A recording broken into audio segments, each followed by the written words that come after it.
Welcome. Tonight we journey back, not just to the familiar age of giants, the reign of the dinosaurs that captures our imagination.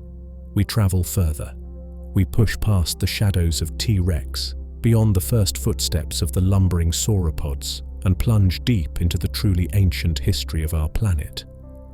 We ask a simple yet profound question: what was Earth like before the dinosaurs?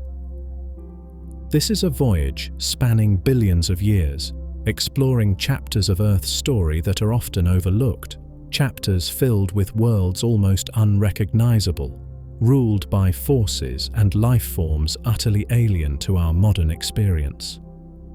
We will witness the planet's fiery birth, the formation of its first, perhaps boiling oceans, the silent, microscopic dawn of life itself, the bizarre explosion of the first complex creatures, the rise of giant insects in supercharged air, and the greatest catastrophe life has ever endured. It's the story of everything that had to happen before the first dinosaur could even exist. So, before you get comfortable, take a moment to like the video and subscribe, but only if you genuinely enjoy what I do here. And let me know in the comments where you're tuning in from and what time it is for you. It's always fascinating to see who is joining us from around the globe, ready to explore deep time together. Now, dim the lights. Maybe turn on a fan for that soft background hum, perhaps the sound of cosmic winds across a forming planet. And let's ease into tonight's journey together. We're going back to a time when everything we know didn't exist. When we think of prehistory, dinosaurs tend to steal the show.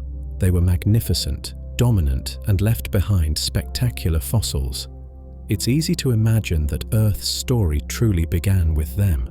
But their 160 million year reign, impressive as it was, represents only a tiny fraction, perhaps less than 4%, of the entire history of life on our planet. Before the first dinosaur took its first breath, Earth had already existed for over 4 billion years. Life had been present for perhaps 3.5 billion of those years. Entire dynasties of creatures had risen and fallen, continents had assembled and torn apart, oceans had opened and closed. The planet had frozen over completely, and it had baked under runaway greenhouse skies. It had witnessed extinction events that make the end of the dinosaurs look like a minor setback. Tonight, we peel back those familiar Mesozoic layers, the time of dinosaurs and towering reptiles, and drift even deeper into Earth's memory. Beneath those iconic fossils lies a stranger, older world. A story not told in skeletons, but in chemical whispers, in microscopic imprints, and in the ancient language of stone.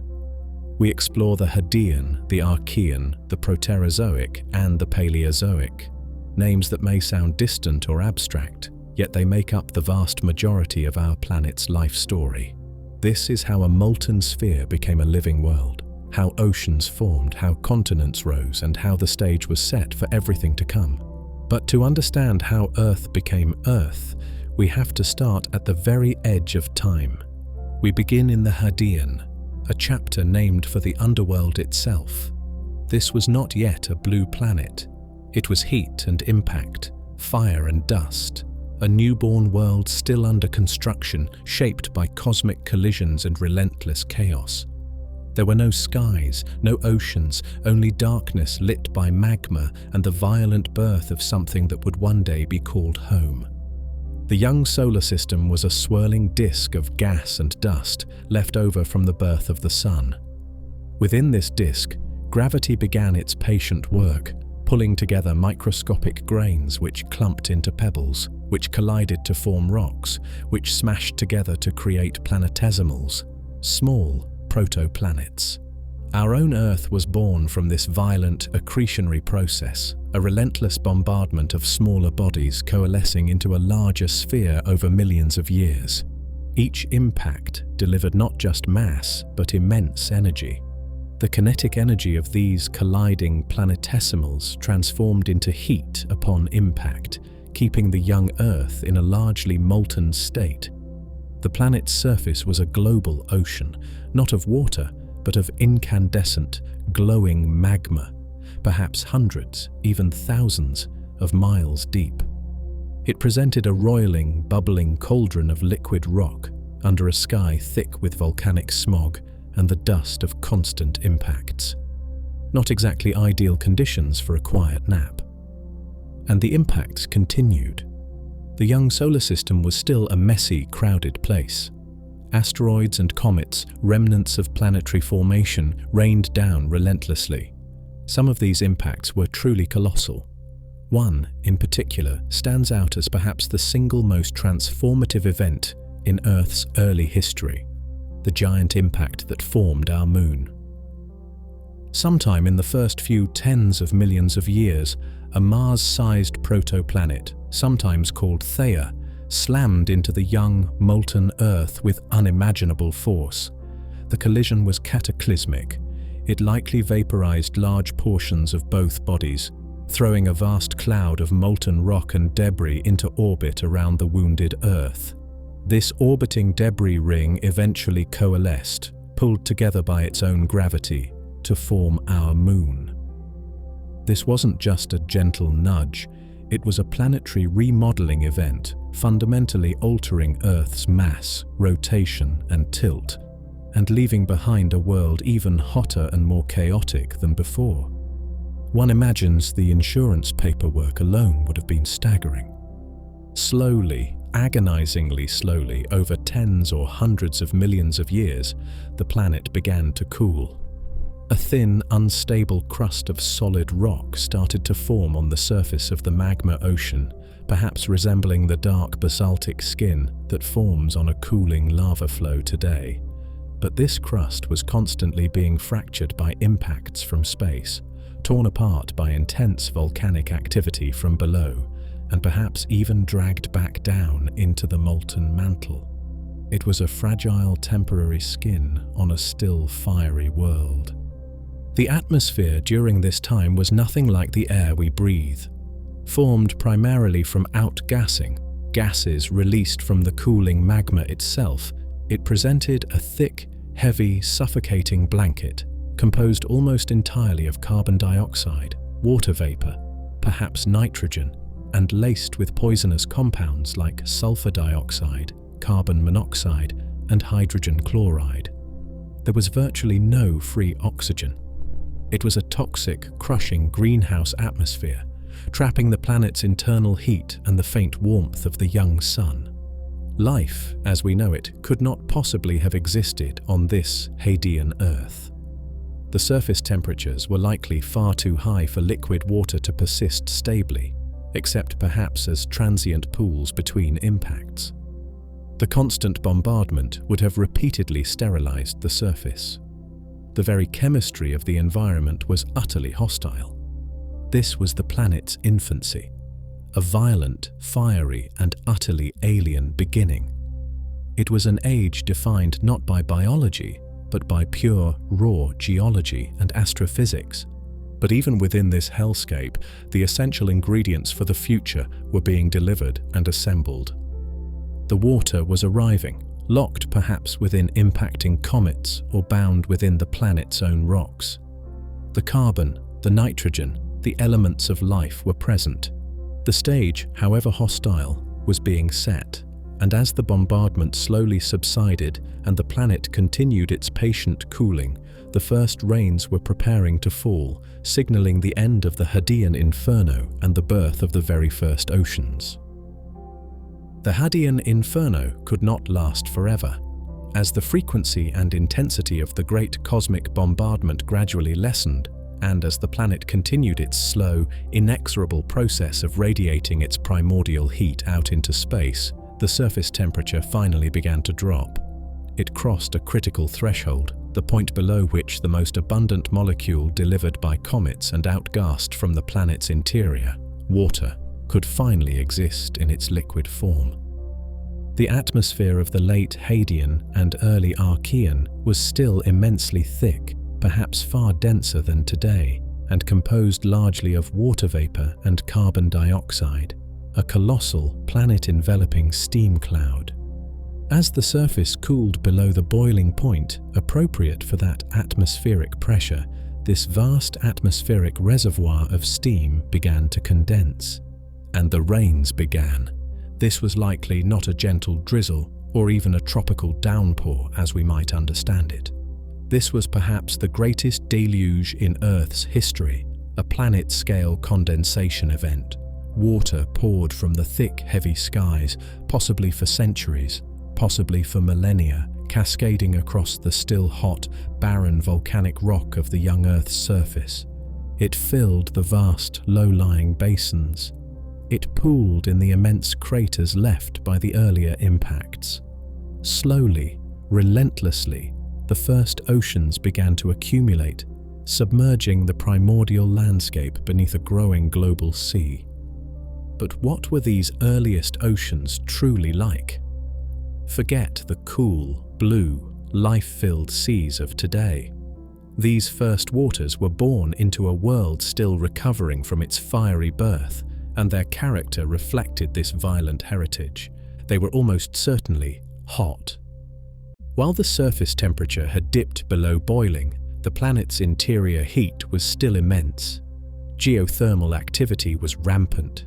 Submarine volcanoes erupted constantly, pouring heat and chemicals directly into the water. The average temperature of these first oceans might have been significantly higher than today's, perhaps a steamy 50 to 80 degrees Celsius, or even hotter in places, less like a refreshing sea, more like a global hot tub that nobody asked for. They were undoubtedly acidic. That thick atmosphere was laden with carbon dioxide and sulfur dioxide. These gases readily dissolved into the falling rain and the accumulating ocean water, forming carbonic acid and sulfuric acid. This primordial acid bath would have reacted aggressively with the fresh, exposed volcanic rock of the sea floor, beginning the slow planet-scale process of chemical weathering. Think of it as the planet giving itself a very vigorous, slightly corrosive scrubbing. This intense weathering leached vast quantities of minerals from the crust into the water. The early oceans were likely a mineral-rich brine saturated with dissolved silica, iron, magnesium, calcium, and countless other elements. The concentration of dissolved salts might have been significantly different from today's oceans. And crucially, the abundance of dissolved iron in the absence of free oxygen likely gave the water a distinct pale greenish hue. These were the green oceans of the early Earth, a far cry from the azure blue we associate with paradise. And most importantly for the story of life, these oceans were anoxic. There was essentially no free oxygen dissolved in the water.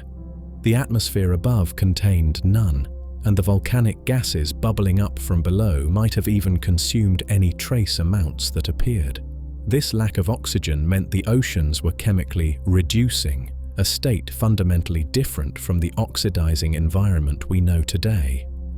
So the picture emerges: a global ocean, hot, acidic, salty, mineral-rich, likely greenish in color, and utterly devoid of breathable oxygen.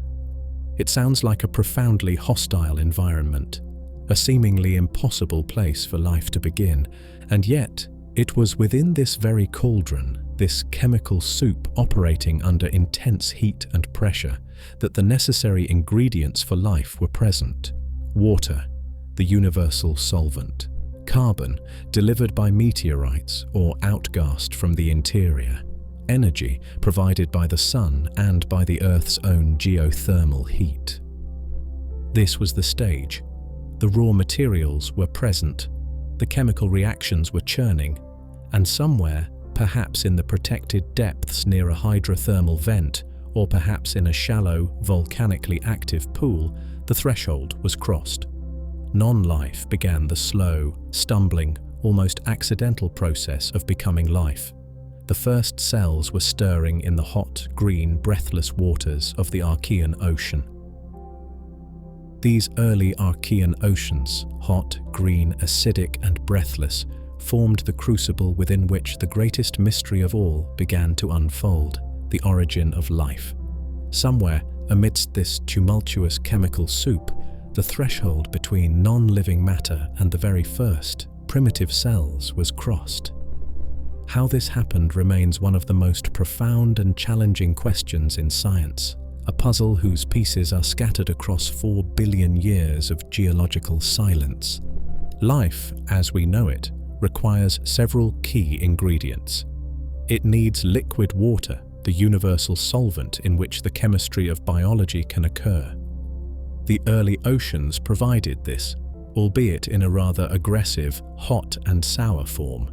It needs a source of energy, whether from sunlight or chemical reactions. The young Earth offered both: intense solar radiation at the surface, which might have been a bit much, and abundant geothermal and chemical energy in places like hydrothermal vents. It needs the essential chemical building blocks: carbon, hydrogen, nitrogen, oxygen, phosphorus, sulfur. Elements delivered perhaps by asteroids and comets in a kind of cosmic grocery delivery, or outcast from the planet's interior. These too were present in the primordial mix. And finally, it needs a mechanism for concentration and organization, a way for these simple building blocks to assemble into the complex molecules of life like amino acids, nucleotides, and lipids, and for these molecules to become enclosed within a protective boundary, a membrane forming the first cells. This last step is the really tricky bit, like getting all the ingredients into the bowl and getting the bowl to form itself around them. Where could this intricate assembly have taken place? The hydrothermal vents remain a leading candidate. The steep chemical and thermal gradients around these deep-sea structures, the abundance of reactive minerals acting as catalysts, and the protection they offered from harsh surface conditions create a compelling environment. Perhaps the porous, mineral-rich structures of the vents themselves acted as natural test tubes, concentrating organic molecules and providing the scaffolding upon which the first simple metabolic cycles and self-replicating systems emerged. Life born here would have been chemosynthetic, independent of the sun, perfectly adapted to the dark anoxic conditions, essentially powered by Earth's internal plumbing. Another classic hypothesis points to shallow sunlit pools on volcanic islands, Darwin's warm little pond. Here, cycles of wetting and drying, combined with energy from sunlight, including that harsh UV radiation and perhaps lightning strikes, could have driven the formation of complex organic molecules. Clay minerals within these pools might have acted as catalysts, helping to assemble these molecules into longer chains, like primitive proteins or RNA. Eventually, fatty lipid molecules, which naturally form bubble-like structures called vesicles in water, might have enclosed these self-replicating systems, forming the first protocells. Think of it as life starting in a primordial puddle, powered by sunshine and sparks. Other theories propose origins linked to mineral surfaces along ancient shorelines, within ice formations offering protection and concentration, or even originating extraterrestrially, with the basic organic building blocks arriving pre-formed on meteorites. The panspermia idea suggests life's ingredients, or perhaps even simple life itself, arrived via cosmic express mail. We may never know the precise location or the exact sequence of events. The evidence from this deep time is simply too scarce, too altered. But what is clear is that sometime during the early Archean, perhaps between 4 billion and 3.7 billion years ago, life did emerge from non-life.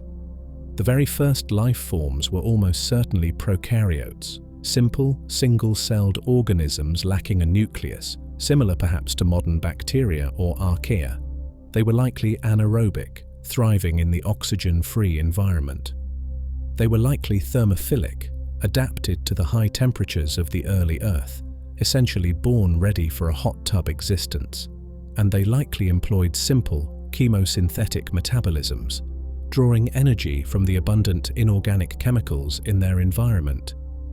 These first cells were microscopic, fragile, yet they held within them the seed of the entire future biosphere. They possessed the fundamental machinery of life, a genetic code perhaps initially based on RNA, later evolving into DNA, the ability to replicate, and the capacity to evolve through natural selection. The journey had begun. Life had gained its first tenuous foothold in the hot, green, breathless oceans of the young Earth. It was an invisible revolution, unfolding molecule by molecule in the microscopic realm. But this first life was about to invent a process that would make it visible on a planetary scale, a process that would begin the slow, patient terraforming of the entire globe. Life had secured its first fragile foothold in the warm, anoxic Archean oceans. For perhaps hundreds of millions of years, these earliest cells, simple prokaryotes, likely thrived in the darkness, fueled by the planet's chemical energy near hydrothermal vents or through other chemosynthetic pathways. But the greatest energy source of all, the relentless flood of photons pouring down from the young sun, remained largely untapped. Until one group of microbes stumbled upon the most transformative biochemical invention in Earth's history: oxygenic photosynthesis. These revolutionaries were the cyanobacteria, sometimes called blue-green algae, though they are true bacteria, not algae. Appearing perhaps as early as 3.5 billion years ago, though becoming widespread later, they evolved a complex molecular machinery capable of doing something magical. They learned how to capture the energy of sunlight and use it to split the most abundant molecule around: water. This process allowed them to build their own food, their own sugars, using just sunlight, water, and the abundant carbon dioxide dissolved in the seawater. It was an incredibly successful strategy, granting them independence from the localized chemical energy sources that constrained other early life forms. They could now live anywhere the sun shone, anywhere there was water. The ultimate solar-powered lifestyle had arrived, but this elegant sun-powered process had a byproduct, a waste gas. When cyanobacteria split water molecules to harvest their electrons and protons, they released the leftover oxygen atoms, which combined to form molecular oxygen. To the anaerobic life that had dominated the planet until then, this oxygen was not a gift. It was poison. It was highly reactive, corrosive, capable of damaging cellular machinery and disrupting metabolic pathways that had evolved in its absence. The release of oxygen by these first photosynthesizers represented, in effect, the planet's first great pollution crisis, caused by tiny organisms just trying to make a living. Yet, for a very long time, this crisis remained largely contained within the oceans, its global impact muted by the planet's own chemistry. The oxygen produced by the cyanobacteria blooming in the sunlit surface waters did not immediately flood the atmosphere. Instead, it encountered the vast reservoir of dissolved iron that saturated the Archean seas. A great planetary rusting began. The newly released oxygen reacted instantly with the dissolved iron, causing it to precipitate out of the water column as solid iron oxides, essentially rust particles. These particles then rained down onto the seafloor in immense quantities, layer upon layer, alternating perhaps with layers of silica-rich sediment during periods of lower oxygen production. These deposits built up over hundreds of millions of years.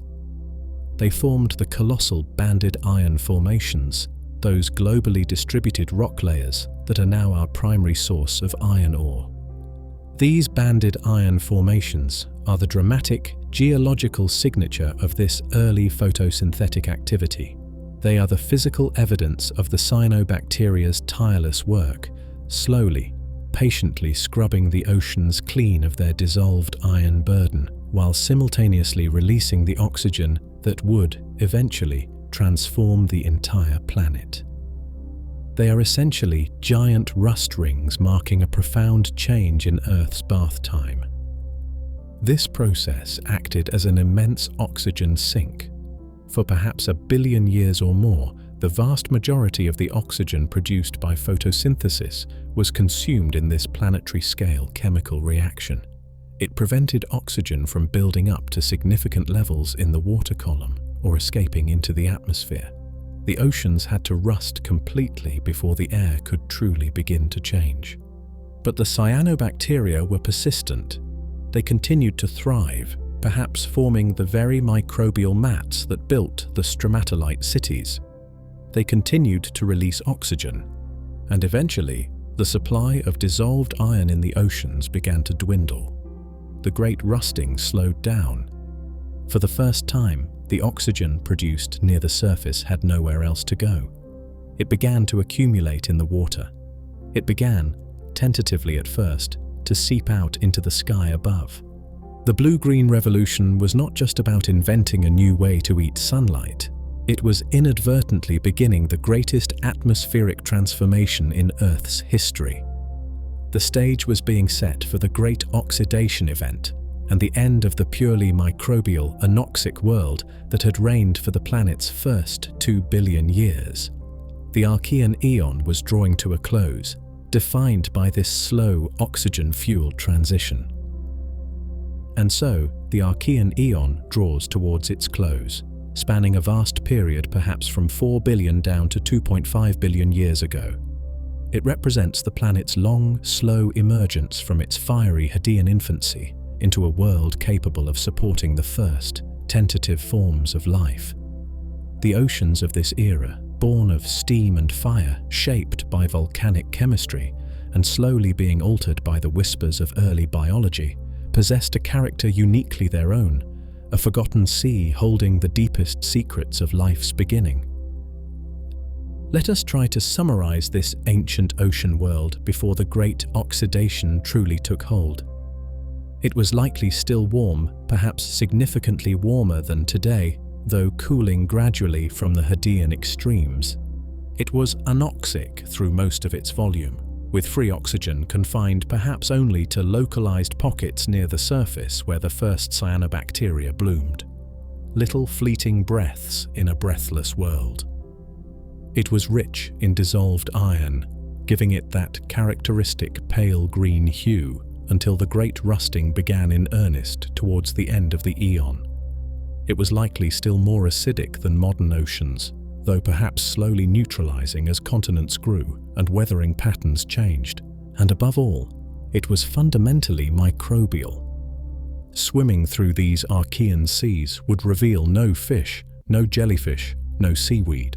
The water column itself might appear largely empty to the naked eye, perhaps cloudy with suspended microscopic life or mineral precipitates. The true action, the heart of the biosphere, was concentrated on the surfaces, primarily the sea floor. Here, the microbial mats reigned supreme.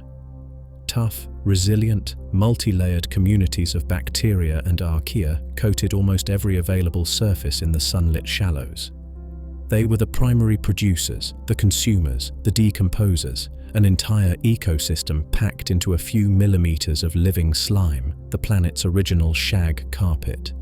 In suitable environments, these mats built their stromatolite cities, the only macroscopic evidence of life in this ancient world, rising like strange, stony cauliflowers or layered domes from the seabed. Life existed here, yes. It was persistent, it was biochemically ingenious, and it was slowly, profoundly changing the planet through processes like photosynthesis. But it lacked the complexity, the movement, the interaction that defines later marine ecosystems. It was life on a very different, much slower tempo. There were likely no true predators in the sense we understand them, creatures actively hunting and consuming other smaller organisms. Competition existed, undoubtedly, perhaps through chemical warfare between different microbial communities secreting toxins, or simply for access to light and nutrients, a silent, microscopic turf war.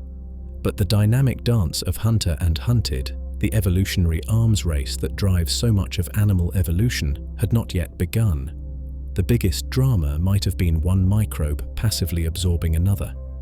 There was no significant bioturbation, the churning and mixing of sediments by burrowing animals. The seafloor remained largely undisturbed, layered like ancient parchment, sealed beneath its living microbial skin. The overwhelming impression of the Archean Ocean is one of profound stillness, of silence, of life operating at a slow, microbial, chemical pace. It was a world of immense geological grandeur, perhaps with towering volcanic islands piercing the green waters and steaming vents plumbing the depths. But biologically, it was subtle, hidden, dominated by the invisible architects of planetary change. Yet, this apparent simplicity is deceptive. Within these microbial mats, within the simple prokaryotic cells, the foundations of all future life were being laid. DNA replication, protein synthesis, the basic metabolic pathways, the fundamental operating system of biology was perfected here.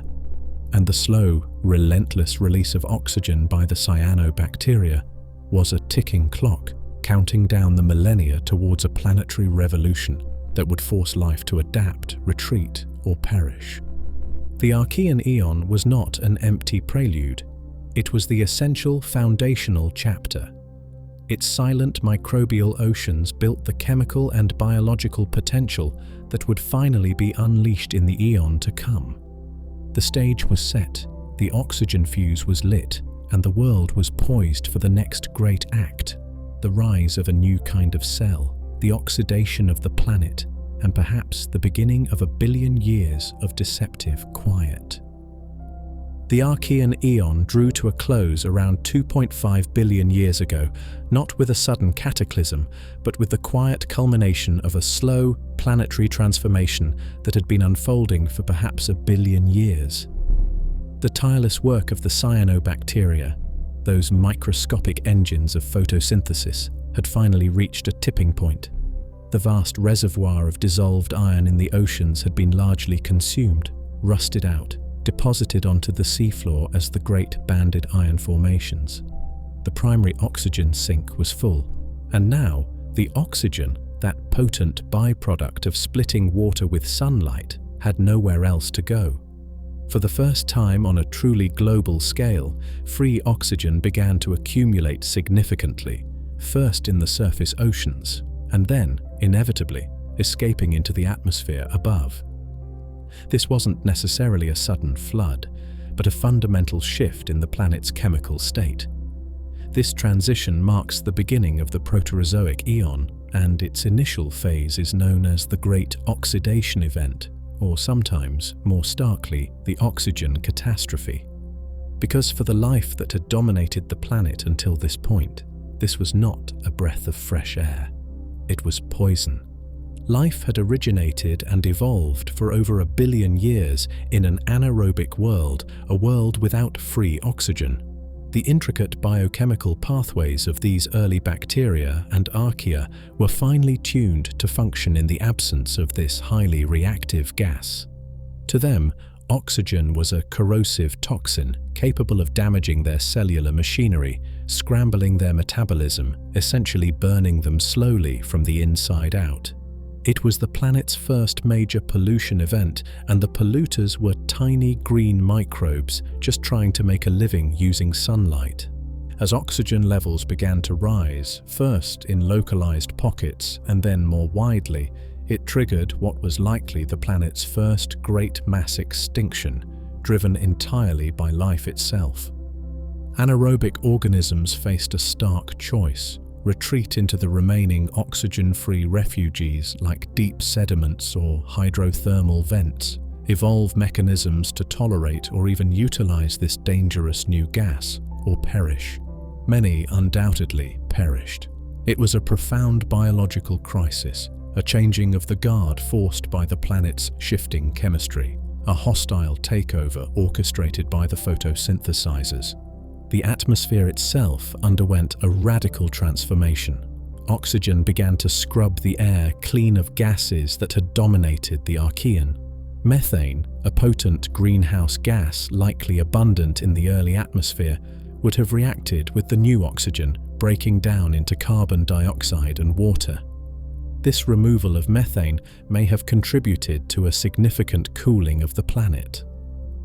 Some scientists link the Great Oxidation Event directly to the Earth's first major ice ages, the Huronian glaciations, which occurred around this time.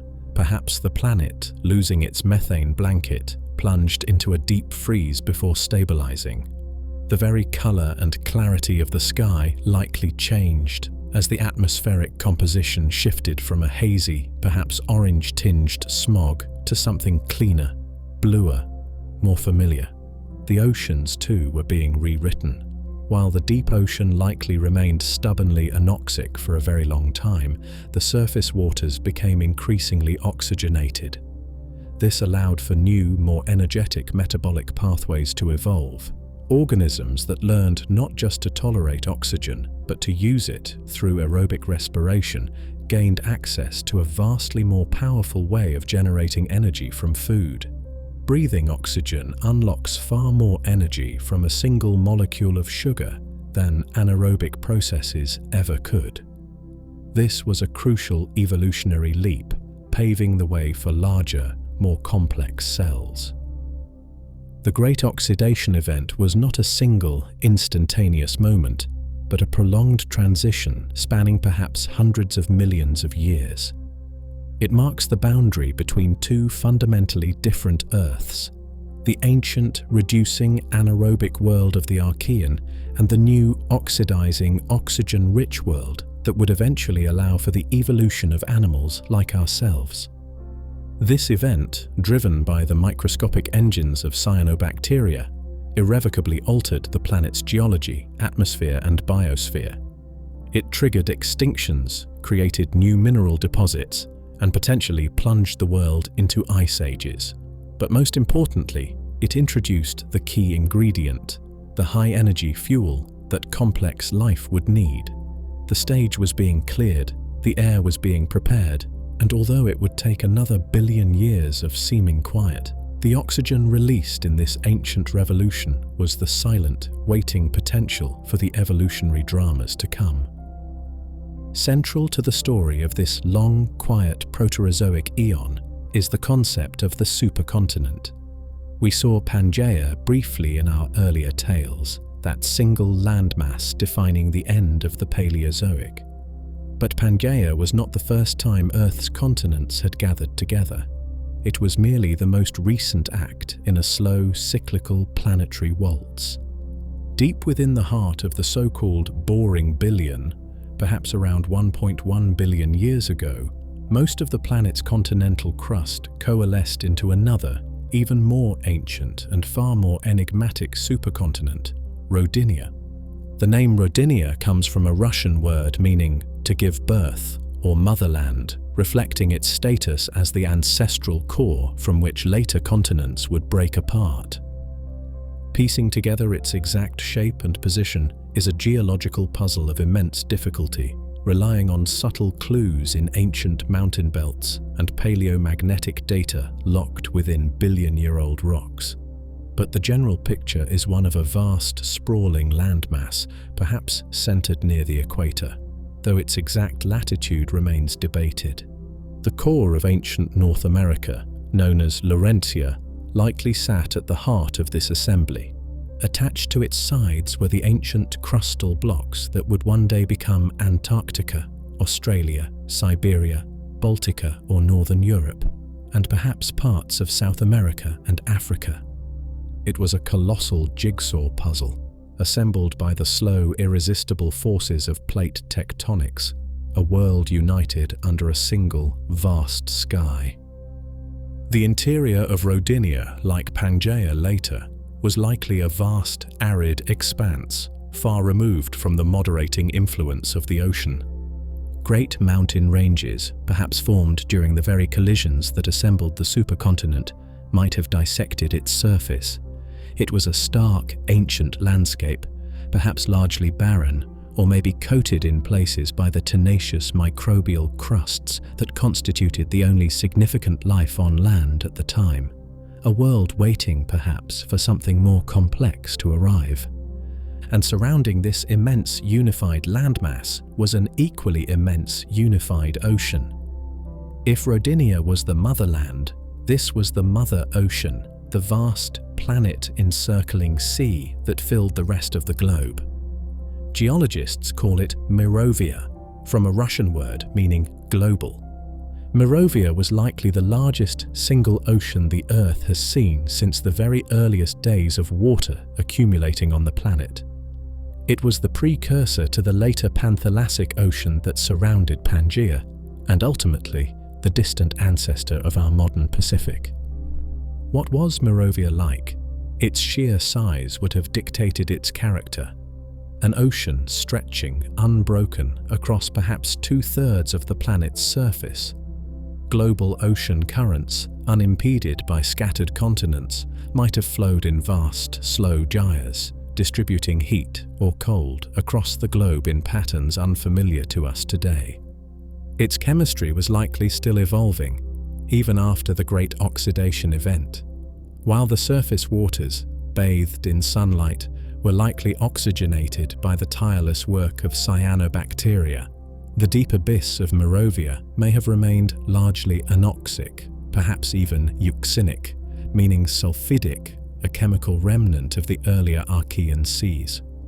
This vast, oxygen-poor deep ocean could have acted as a significant barrier to the evolution and spread of early complex life, confining it perhaps to the shallow, oxygenated fringes around Rodinia.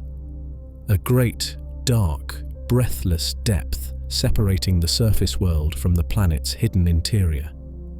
The shorelines of Mirovia, lapping against the edges of Rodinia, were likely the primary stage for biological activity.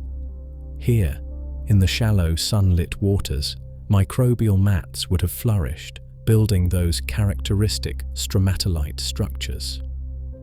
This was the vibrant, productive fringe of an otherwise quiet, perhaps chemically stratified, global sea.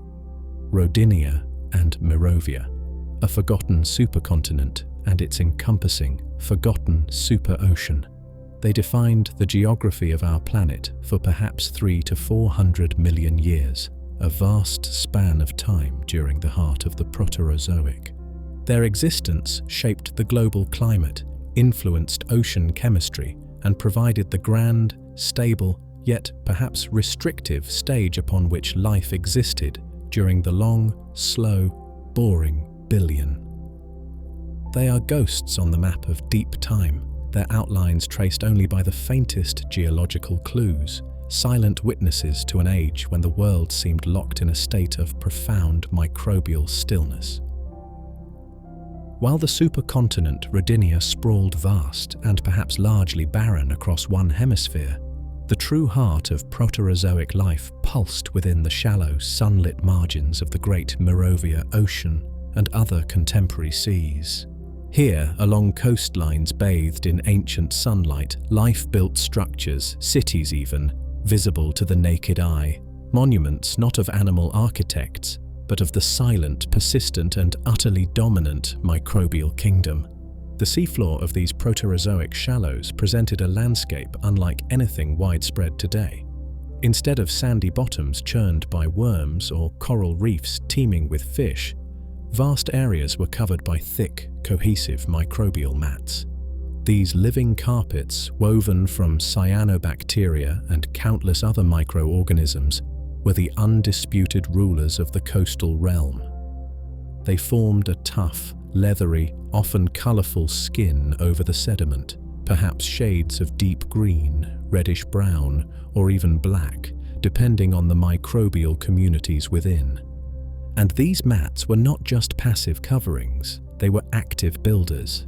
In areas where conditions were right, perhaps sheltered lagoons, tidal flats, or clear carbonate platforms, these microbial communities engaged in a slow, patient form of geological artistry, constructing layered, dome-shaped or columnar structures known as stromatolites. The process was simple, yet profound in its cumulative effect. The sticky, mucilaginous surface of the microbial mat would trap fine particles of sediment, grains of sand, flakes of carbonate mud, washing over it with the tides or currents. The microbes within the mat, particularly the photosynthetic cyanobacteria needing sunlight, would then grow upwards through this thin dusting of sediment, forming a new living layer on top. This new layer would in turn trap more sediment. Repeating this process, day after day, year after year, millennium after millennium, resulted in a slow upward growth, creating laminated stony structures that could range from small, fist-sized domes to colossal columns several meters high. These were the stromatolite reefs, the great cities built by bacteria. During the Proterozoic, particularly in the heart of the boring billion, these structures reached their absolute peak of abundance and diversity. Vast underwater landscapes were dominated by these strange living rocks.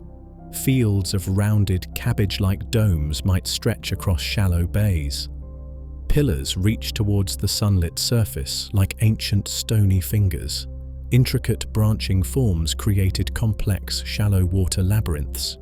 These stromatolite reefs were the ecological hubs of the Proterozoic ocean. They created topography on an otherwise flat sea floor. They provided surfaces for other microbes to colonize. They created sheltered microhabitats within their nooks and crannies. And crucially, the photosynthetic cyanobacteria within them continued their tireless work, pumping oxygen into the shallow waters. Oxygen that was essential for the evolution of the first complex eukaryotic cells that were beginning to emerge and diversify in this microbial world. Around the ancient core of the Siberian craton, which formed part of Rodinia, shallow seas that might represent precursors to a distinct Siberian ocean likely hosted similar scenes. Vast coastlines dominated by these microbial architects. The global reach of stromatolites during this era underscores the profound stability and uniformity of the marine ecosystems before the rise of grazing animals. To swim through these Proterozoic shallows would be to visit a world both incredibly simple and strangely architectural. It lacked the darting movement and complex interactions of a modern reef, yet possessed a silent geological grandeur. It was the peak expression of microbial power, a testament to a time when single-celled life, through sheer persistence and collective action, could build structures on the scale of landscapes. These stromatolite cities endured for over 1 billion years, the silent, dominant feature of Earth's oceans. Their slow decline would only begin much later, with the rise of the first grazing animals in the Ediacaran and Cambrian. Creatures that learned to pierce and consume the microbial mats, disrupting the ancient process of stromatolite construction forever. But here, in the heart of the Proterozoic, their reign was absolute. They were the visible monuments of an invisible kingdom, patiently shaping their world, layer by painstaking layer. And within the water column surrounding them, a slow chemical drama involving oxygen continued its fitful, uncertain course. While the microbial architects patiently constructed their stromatolite cities in the sunlit shallows of Moravia and other Proterozoic seas, a far larger, less visible and profoundly important drama was unfolding within the water column and the atmosphere above. This was the story of oxygen, the volatile byproduct of photosynthesis, and its long, slow, and perhaps surprisingly turbulent journey towards becoming a dominant force in the planet's chemistry. The Great Oxidation event, triggered billions of years earlier by the cyanobacteria, had marked a fundamental shift. It had rusted the oceans, clearing them of dissolved iron, and allowed free oxygen to begin accumulating, albeit slowly, in the atmosphere and surface waters. One might assume that from this point forward, oxygen levels simply climbed steadily upwards, paving a smooth, inevitable path towards the breathable air we know today. But the geological and chemical records from the Proterozoic eon tell a more complex and far less certain story. the rise of oxygen was likely not a smooth, linear ascent. It was probably a fitful, fluctuating affair, perhaps characterized by long periods of relative stability at low levels, punctuated by temporary rises and even significant crashes. The atmosphere, it seems, was unstable, searching for a new equilibrium, like a pot simmering rather than coming to a rolling boil. What forces governed this oceanic and atmospheric oxygen budget? It was a delicate, planetary-scale balancing act. On one side stood the producers, the cyanobacteria, and later the first simple eukaryotic algae tirelessly photosynthesizing in the sunlit surface waters, releasing oxygen. Their productivity was likely limited by the availability of essential nutrients, particularly phosphorus and trace metals, which might have been scarce in the vast Proterozoic oceans. A limited food supply for the oxygen factories. On the other side were the consumers, the vast array of microbes engaged in decomposition, consuming organic matter and, in the process, consuming oxygen. The balance between how much organic carbon was produced and how much of it was buried in sediments, taking it out of the system, versus how much of it was decomposed, using up oxygen, was likely a key factor controlling atmospheric O2 levels. It was a cosmic tug-of-war between burial and breathing. Geological processes also played a crucial role. Volcanic outgassing continued to release reducing gases like methane and hydrogen sulfide that would react with and consume free oxygen. The weathering of rocks on land, influenced by the position of continents like Rodinia and the prevailing climate, could also impact nutrient runoff into the oceans, further influencing biological productivity and oxygen levels. The planet's own geology acted as both a source and a sink. The result of this complex interplay seems to have been an ocean and atmosphere where oxygen remained for much of the boring billion at levels significantly lower than today. Estimates vary widely, but perhaps atmospheric oxygen hovered at only 1 to 10% of modern levels for vast stretches of this eon. It was breathable, perhaps, for simple life, but far from the invigorating air needed for large, active animals. The oceans themselves were likely chemically stratified. A relatively thin, oxygenated layer existed at the surface, perhaps extending down only a few tens or hundreds of meters, where photosynthetic life thrived. But beneath this oxygenated skin, the vast, deep abyss of Merovia likely remained largely anoxic, perhaps even euxinic, meaning sulfidic, a dark, poisonous realm hostile to the oxygen-breathing eukaryotes that were beginning to evolve. This chemical stratification would have acted as another profound barrier, confining complex life to the shallow fringes, preventing its expansion into the deep sea, like keeping life penned in the ocean's shallow end. This persistent, widespread oxygen scarcity is considered by many scientists to be one of the primary reasons for the apparent evolutionary slowdown of the boring billion. Building large, complex, multicellular bodies, especially active, mobile animals, requires a high-energy metabolism fueled by abundant oxygen. Perhaps the planet simply couldn't provide enough of this vital fuel for much of the Proterozoic. Life had cracked the secret of eukaryotic complexity, but it was idling, waiting for the atmospheric and oceanic conditions to become truly favorable for the next great leap. The Proterozoic ocean, then, was not just a world ruled by microbes. It was a world fundamentally shaped, and perhaps limited, by the chemistry of oxygen. Its waters held the key to the future, but for 1 billion years, that key seemed stuck, unable to fully turn the lock that would unleash the animal kingdom. The name itself, the boring billion, carries a heavy weight of judgment. It paints a picture of 1 billion years of Earth's history as a time when nothing much happened, a dull, stagnant interlude between the dramatic origin of life and the explosive arrival of animals. But was this vast stretch of the Proterozoic ocean truly boring? Or is our perception colored by our bias towards the large, the fast, the complex? The things that leave behind obvious, spectacular fossils? From our fast-paced perspective, a billion years of apparent quiet might seem tedious. But perhaps the planet was just taking its time, contemplating its next move. From the perspective of a geologist measuring mountain building or continental drift, perhaps the pace was slower compared to other eras. Maybe Rodinia sat relatively still for a long time. From the perspective of a paleontologist searching for bones and shells, the fossil record is undeniably subtle, dominated by microbes and microscopic eukaryotes. But from the perspective of life itself, particularly life at the cellular and biochemical level, this eon may have been anything but boring. It might have been a time of profound, albeit hidden innovation, a slow, quiet, internal revolution that laid the essential groundwork for everything that followed. Why the apparent slowdown in macroevolution, the evolution of large, complex forms? As we touched upon, the persistently low oxygen levels remain the prime suspect.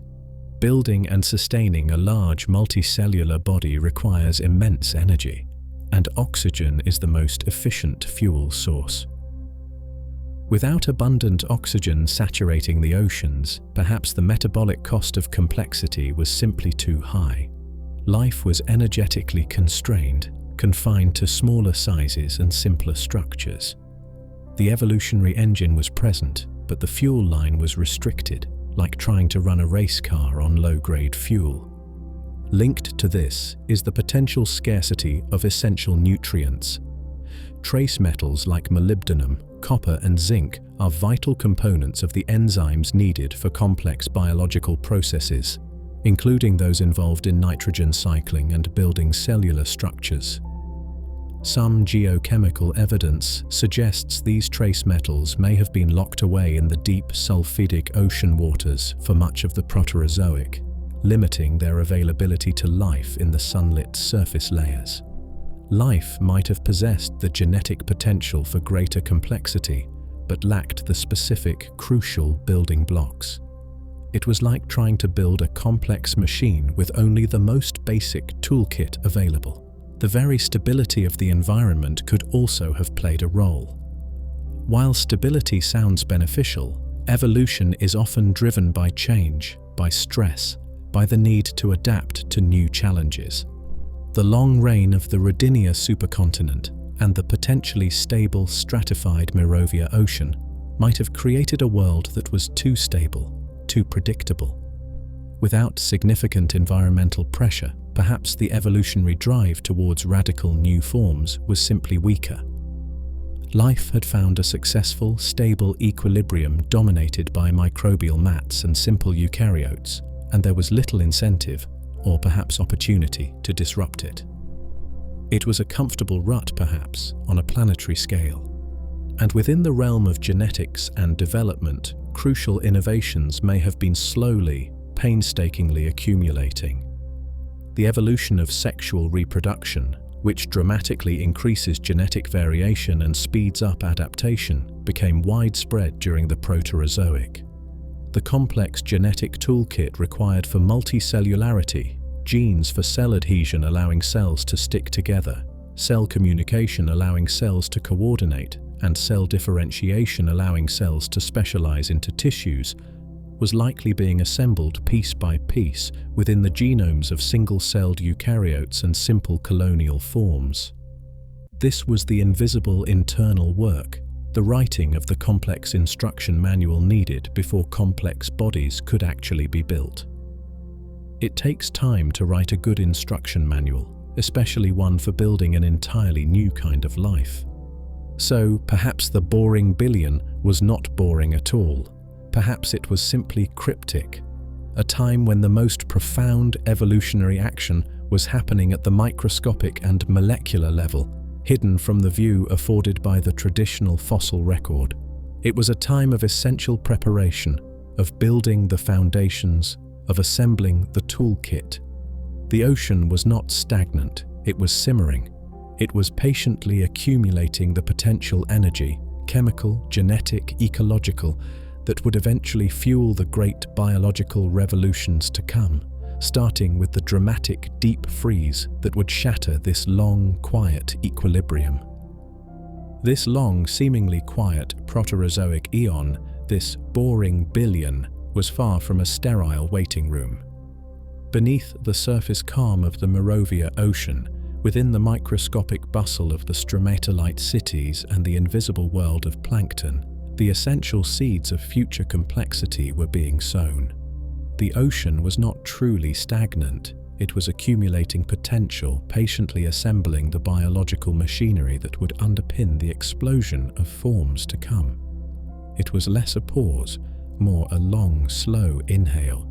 Crucial developments were unfolding at the cellular level.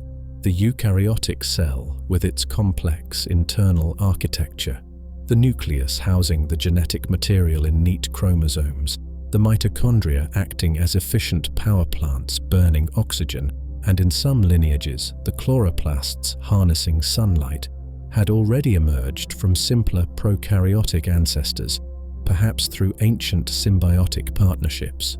Throughout the Proterozoic, these eukaryotes diversified. They experimented with different internal structures, evolved new metabolic pathways, developed tougher cell walls, or ways to move with whipping flagella or flowing pseudopods. This was the quiet internal arms race, happening within the cell walls, refining the very engine of complex life, building a better biological machine. Perhaps the most significant innovation within this eukaryotic realm was the widespread adoption and perhaps perfection of sexual reproduction. While simpler forms of genetic exchange existed before, the evolution of meiosis, the careful process of shuffling genes, and the fusion of specialized gametes became common during the Proterozoic.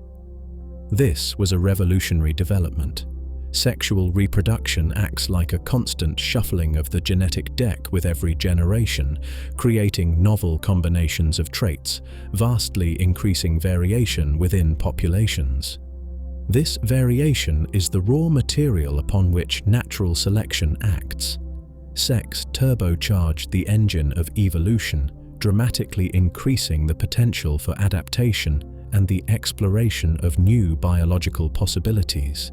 The quiet billion may have been the time when life learned how to truly innovate genetically, preparing itself for future challenges and opportunities. And the first tentative steps towards true multicellularity were being taken, moving beyond simple colonies where identical cells merely clumped together.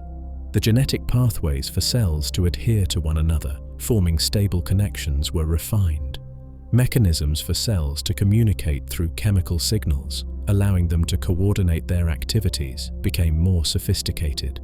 And crucially, the genetic switches that allow cells to differentiate, to specialize into different types with distinct functions, like skin cells, digestive cells, or reproductive cells, were likely being put into place.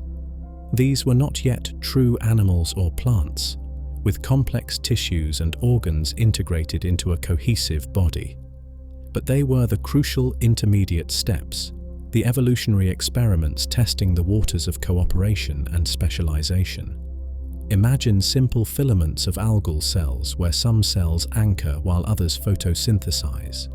Picture spherical colonies like Volvox, where some cells specialize in movement while others handle reproduction. These were the biological prerequisites, the essential foundations for building the integrated complex bodies of the future. The instruction manual was being written, chapter by painstaking chapter. Even the environment itself, though perhaps stable for long stretches, was subtly changing in ways that might have favored complexity. The slow, relentless work of the cyanobacteria continued to pump oxygen into the system, however fitfully. Geochemical cycles, driven by plate tectonics and microbial activity, continued to alter the composition of the oceans and atmosphere. Perhaps crucial nutrients, once scarce, were slowly becoming more available in certain regions. The stage was being subtly, incrementally prepared for a more demanding kind of life. So when we look back at the Proterozoic ocean, we should see it not as a period of evolutionary failure or stagnation, but as a period of profound, albeit hidden, preparation. It was the long, slow inhale before the great evolutionary exhale. It was the time spent forging the tools in the cellular workshops, writing the complex genetic code in the library of the nucleus, and establishing the biochemical machinery in the mitochondrial power plants. The billion years were not boring, they were essential. They built the unseen foundation, accumulating the potential energy, chemical, genetic, ecological, that would eventually fuel the great biological revolutions to come. And the first of those revolutions would be triggered by an environmental shock of almost unimaginable scale, the planet plunging into a deep, world-encasing freeze.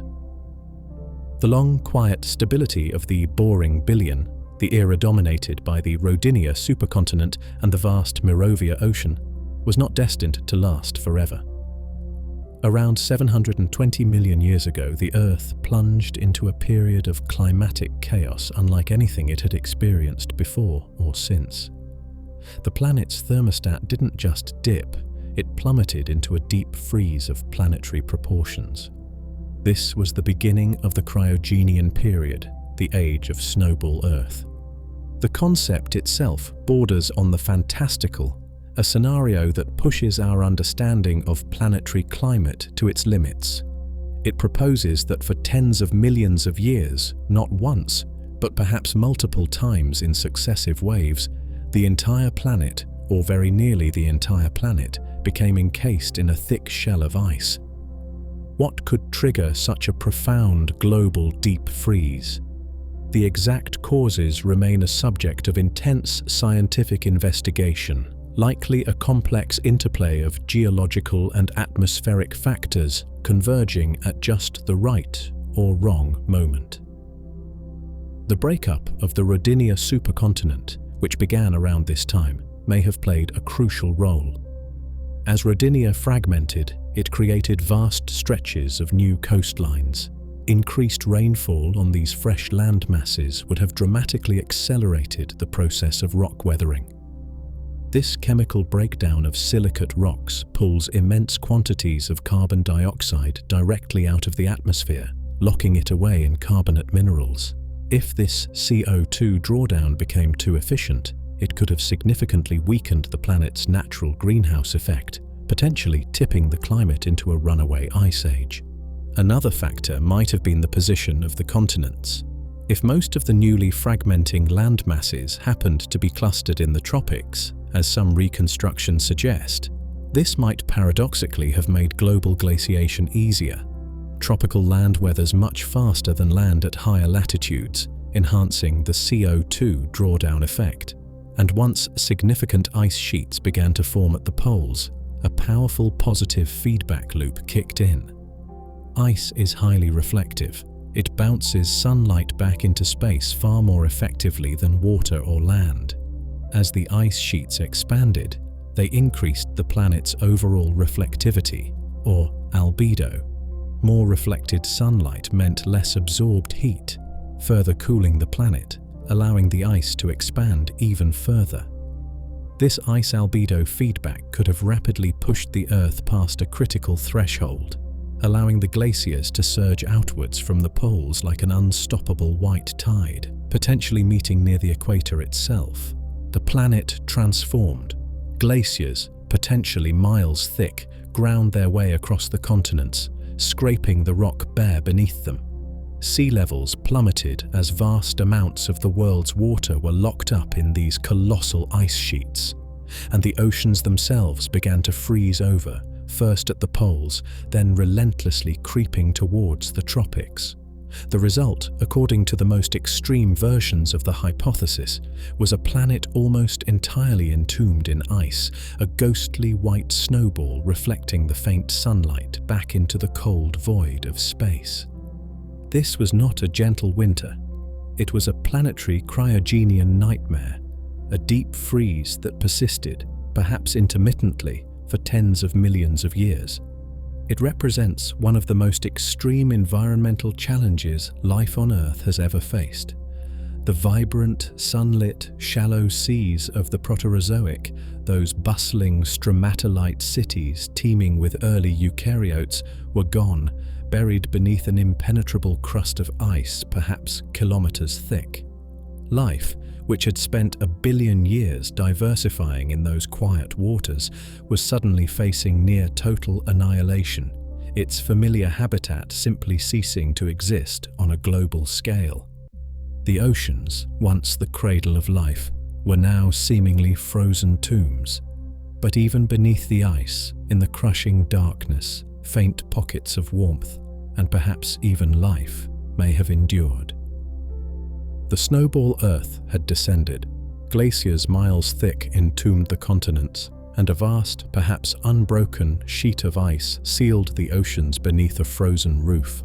What became of the great Moravia Ocean, that globe-spanning sea that had surrounded the Rodinia supercontinent for hundreds of millions of years? And what happened within the newer, smaller ocean basins that were just beginning to form as Rodinia started to break apart? The freezing of the oceans would have been a slow, inexorable process, likely beginning at the poles and creeping inwards. Surface waters chilled, sea ice formed, thickened, merged, until a solid crust locked the liquid world below away from the sky, away from the sun.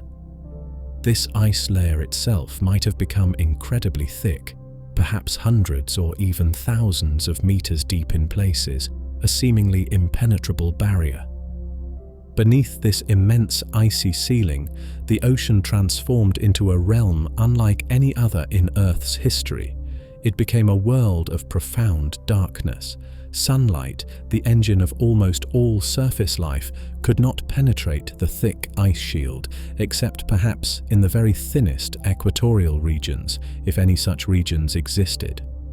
Photosynthesis, the foundation of the marine food web, would have largely shut down globally, plunging the vast majority of the waters into a state of perpetual night. It became a world of intense pressure. The sheer weight of the overlying ice added another layer of crushing pressure to the already immense pressures of the deep sea, creating an environment physically hostile to delicate structures. And it became a world likely starved of oxygen, at least in large parts. Sealed off completely from the atmosphere, the ocean's oxygen supply, already perhaps relatively low in the Proterozoic depths, could not be replenished. Any remaining oxygen would have been slowly consumed over millennia by the respiration of the few surviving organisms and by slow chemical reactions with minerals washing in from beneath the glaciers or emanating from volcanic vents. Vast portions of the ocean beneath the ice likely became completely anoxic, returning perhaps to a chemical state reminiscent of the much earlier Archean eon. The great breath the planet had taken during the oxidation event seemed to be held, trapped beneath the ice. Did the great Moravia Ocean, the vast sea surrounding Rodinia, simply freeze solid, or did it persist as a dark, cold, breathless body of liquid water trapped beneath the ice? It almost certainly persisted as liquid. The Earth's internal heat and the immense pressure would prevent a complete freezing. But it existed in a state profoundly altered, chemically and biologically inert in many regions. The newer oceans forming as Rodinia fragmented faced a similar fate. Basins like the Adamastor Ocean, opening between South America and Africa, the Mozambique Ocean, separating Africa from Antarctica and Madagascar, and the Farusian Ocean within Africa. These nascent seas spent their infancy trapped beneath the ice.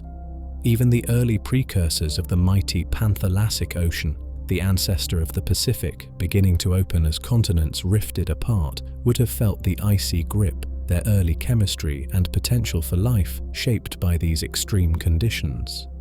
Life, faced with this global deep freeze and the transformation of its aquatic home, had only two options: find refuge or perish.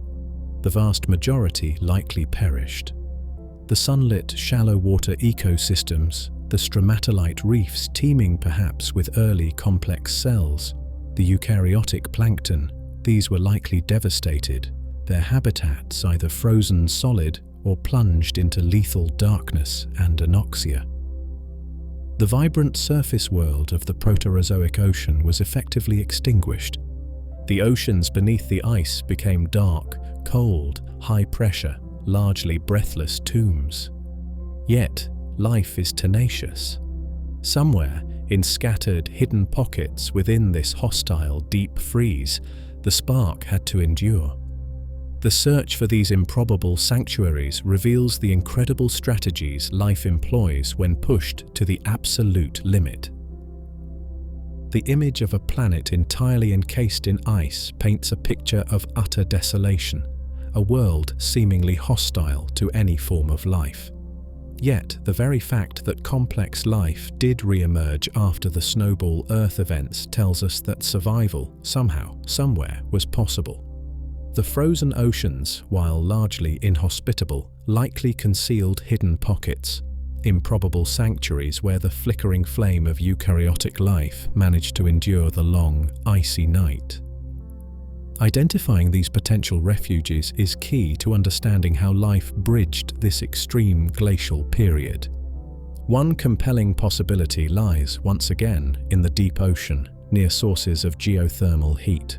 Hydrothermal vents, those oases of chemical energy we explored in the earliest Archean seas, would have continued to pump hot, mineral-rich fluids from the Earth's interior, regardless of the icy conditions far above.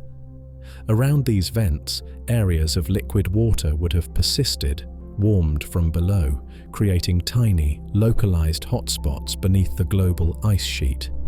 Here, in the perpetual darkness, chemosynthetic microbes, bacteria and archaea feeding on sulfur compounds or methane, could have continued to thrive, forming the base of a simple, localized food web. Could these deep, dark, warm pockets have also sheltered the first simple eukaryotic life forms, perhaps primitive fungi or protists, allowing them to ride out the glaciation in a state of suspended animation or slow, chemically fueled existence? It's a plausible scenario, life clinging to the planet's internal warmth while the surface froze solid. Another potential refuge lies at the opposite extreme, the surface itself, but only under very specific conditions. Even on a Snowball Earth, the tropics would have received the most direct sunlight. While perhaps not enough to melt the main ice sheets entirely, this solar energy could have created localized areas of thinner ice, or perhaps even small temporary patches of open water near the equator. Some climate models support this slushball Earth hypothesis, suggesting the planet wasn't a solid hard freeze, but retained a dynamic, albeit largely frozen, equatorial belt where some sunlight could penetrate. Within these sunlit patches of thin ice or open water, photosynthetic life, algae and cyanobacteria, might have persisted, perhaps blooming seasonally. These tiny pockets of primary productivity could have supported a limited ecosystem, providing a crucial lifeline for simple eukaryotes through the long glacial winter. Imagine microscopic algae living within brine channels in the sea ice itself, or clinging to existence in a fleeting equatorial patch of slushy blue. Volcanic islands could have offered another type of sanctuary. Active volcanoes punching through the ice sheets would have created localized zones of heat and meltwater. Hot springs associated with this volcanism, both on land spilling into the frozen ocean or directly on the seabed, could have provided warm, nutrient-rich and chemically diverse microhabitats where life might have held on. These volcanic islands would have been like tiny, scattered lifeboats adrift on a vast, frozen sea, temporary havens in the icy wilderness. Even the ice itself might have served as a refuge. Modern glaciers and sea ice are known to harbor surprisingly diverse microbial communities, living within tiny pockets of liquid water trapped in the ice matrix, or on the surfaces of dark, meltwater-filled pits called cryoconite holes. Perhaps the hardiest Proterozoic microbes and simple eukaryotes employed similar strategies, surviving within the great ice sheets that covered the planet, entering a state of near dormancy until conditions improved. And finally, there is the possibility of survival in subglacial lakes.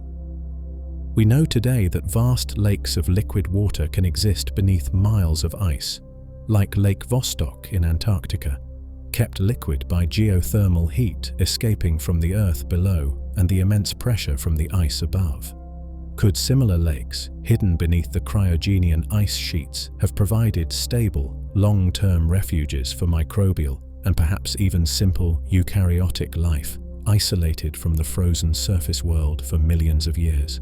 These potential refugees, deep-sea vents, equatorial slush zones, volcanic hotspots, the ice itself, and subglacial lakes highlight life's incredible ability to adapt and endure in the most extreme environments imaginable. They were likely small, isolated pockets, scattered across a vast frozen world, each perhaps harboring slightly different communities of survivors. But they were enough. They were the biological arcs that carried the precious cargo of eukaryotic evolution through the planetary deep freeze, preserving the potential that would finally blossom when the great thaw arrived, and the oceans were once again ready for a new chapter. Life may have clung to existence in scattered refuges beneath the vast cryogenian ice sheets, but the ocean itself, sealed off from the atmosphere and sunlight for millions of years, underwent a profound chemical transformation. The waters trapped beneath the ice became a strange, stagnant, and potentially toxic brew, a chemical landscape vastly different from the Proterozoic seas that preceded the freeze. Understanding this hidden chemistry is crucial to appreciating the challenges faced by the survivors and the unique conditions that awaited life when the great thaw finally came. With the ocean surface sealed by kilometers of ice, the two most fundamental exchanges that govern ocean chemistry were largely shut down. First, the exchange of gases with the atmosphere ceased. Oxygen, produced perhaps in tiny amounts by microbes living within the ice or in fleeting equatorial open water, could not easily penetrate the vast, dark water mass below. At the same time, gases building up within the ocean, released perhaps by ongoing slow volcanic activity on the seafloor or through microbial metabolism in the anoxic depths, could not easily escape into the sky. The ocean became a sealed chemical reactor, simmering slowly under its icy lid. Second, the input of sunlight was extinguished across most of the globe. Photosynthesis, the great engine that drives primary productivity and oxygen production in the surface ocean, effectively stopped, except perhaps in those hypothetical thin ice or open water refuges near the equator. The base of the marine food web was plunged into darkness, relying instead on the meager scraps of chemical energy or the slow rain of organic matter from the surface refuges. In this dark, sealed-off world, oxygen levels likely plummeted throughout the vast majority of the ocean volume. Any remaining oxygen would have been consumed over millennia by the slow decomposition of organic matter raining down from above, or by chemosynthetic processes near the seafloor, or by reactions with minerals. The ocean beneath the ice likely became overwhelmingly anoxic, returning to a chemical state reminiscent perhaps of the much earlier Archean eon, before the great oxidation event had fully taken hold. And in the absence of oxygen, other chemical processes would have taken over. Bacteria that thrive in anoxic conditions would have flourished in the deep, dark water. Some of these perform anaerobic respiration, using substances like sulfate instead of oxygen to break down organic matter. A key byproduct of this sulfate reduction is hydrogen sulfide, that toxic, rotten egg-smelling gas. It is highly probable that vast portions of the deep ocean beneath the snowball ice became euxinic, saturated with poisonous hydrogen sulfide. This would have made the deep sea utterly lethal for any oxygen-dependent eukaryotic life that might have survived the initial freezing, further confining survivors to the shallowest, potentially slightly oxygenated pockets or specialized vent environments. At the same time, the chemistry of essential nutrients would have shifted dramatically. Without active biological cycling in the sunlit surface waters to consume them, and perhaps with increased input from subglacial volcanic activity or the slow chemical weathering occurring beneath the ice sheets, certain elements might have accumulated to unusual concentrations in the trapped seawater. Dissolved iron, largely removed from the surface oceans billions of years earlier, might have begun to build up again in the anoxic depths, released from hydrothermal vents or leached from oxygen-poor sediments. Phosphorus, a key nutrient for life, often limiting in today's oceans, might also have accumulated significantly, unable to be fully consumed by the light-starved primary producers. The ocean became a vast, stagnant reservoir, slowly filling with unused nutrients and potentially toxic chemicals. Imagine this hidden ocean, dark, cold, though liquid due to pressure and geothermal heat, under immense pressure, largely devoid of oxygen, potentially rich in toxic hydrogen sulfide and dissolved metals like iron, yet paradoxically, perhaps also accumulating vast stores of essential nutrients like phosphorus. It sounds like an utterly hostile environment. Yet, this strange chemical state might have held the seeds of future abundance. The accumulation of nutrients in the deep, trapped waters created a vast, untapped reservoir of fertility, waiting, dormant beneath the ice. When the Great Thaw eventually came and ocean circulation restarted, this immense reservoir of deep ocean nutrients would be brought suddenly and dramatically to the surface. This massive planetary-scale upwelling of nutrients is thought to be one of the key factors that fueled the explosion of algal life, the subsequent rise in oxygen, and ultimately the emergence of the first large, complex animals in the Ediacaran period that followed. The frozen ocean of the Cryogenian was a chemical pressure cooker, slowly accumulating stress, toxins, and nutrients in its dark, isolated depths. The ice acted as a lid, holding the system in a state of suspended animation. But when that lid finally melted, the contents would erupt, chemically transforming the global ocean and setting the stage for the next, long-awaited chapter in the story of life. The deep freeze could not last forever. The Earth's internal heat engine continued its relentless work. Volcanoes punching through the immense ice sheets or erupting on the seafloor continued to vent gases into the atmosphere patiently, relentlessly, over millions of years.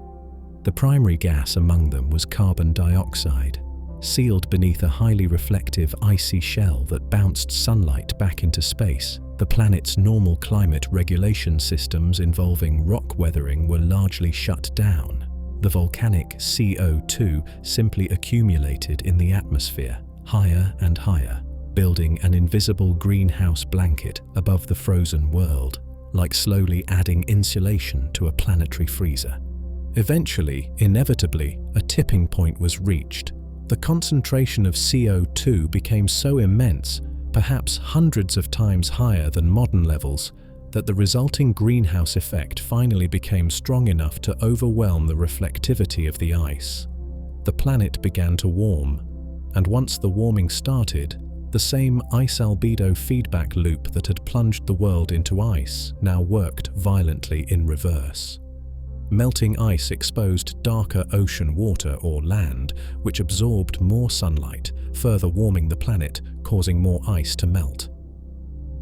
The Great Thaw, marking the end of the Cryogenian period around 635 million years ago, may have been geologically swift, perhaps unfolding over mere thousands of years, a blink of an eye compared to the millions of years of deep freeze. But its impact on the planet was profound, violent, and utterly transformative. Imagine the scene. The colossal ice sheets, miles thick, begin to melt under a rapidly warming CO2-rich sky. This was not a gentle spring thaw. It was likely a hothouse deluge. Rivers of meltwater, far larger than any rivers on Earth today, carved immense channels across the continents, carrying staggering volumes of pulverized rock and sediment. The debris scraped and ground up by the glaciers over millions of years towards the sea. Glaciers retreated rapidly, carving off continent-sized icebergs into the awakening oceans. Sea levels rose dramatically as the water locked away in the ice returned to the liquid world. The sheer volume of fresh water pouring off the melting continents would have dramatically altered ocean salinity and circulation. The sudden influx of cold, fresh meltwater might have temporarily disrupted ocean currents, creating complex patterns of layering and mixing as the oceans readjusted. And crucially, that immense load of glacial sediment, rock ground into fine powder by the moving ice over millions of years, was dumped unceremoniously into the oceans. This sediment was incredibly rich in nutrients, particularly phosphorus, which had been scoured from the continents by the glaciers and held captive beneath the ice. At the same time, the intense greenhouse conditions, fueled by those massive CO2 levels, likely led to hyperaccelerated rock weathering on the newly exposed land surfaces. Warm temperatures and perhaps intense acidic rainfall, as the excess CO2 dissolved in water, would have rapidly broken down rocks, leaching even more nutrients, including phosphorus and essential trace metals, into the rivers and ultimately into the sea. The oceans, recently starved, stratified, and perhaps nutrient-rich only in their anoxic depths beneath the ice, were suddenly hit by a nutrient tsunami. The surface waters became saturated with the building blocks needed for life.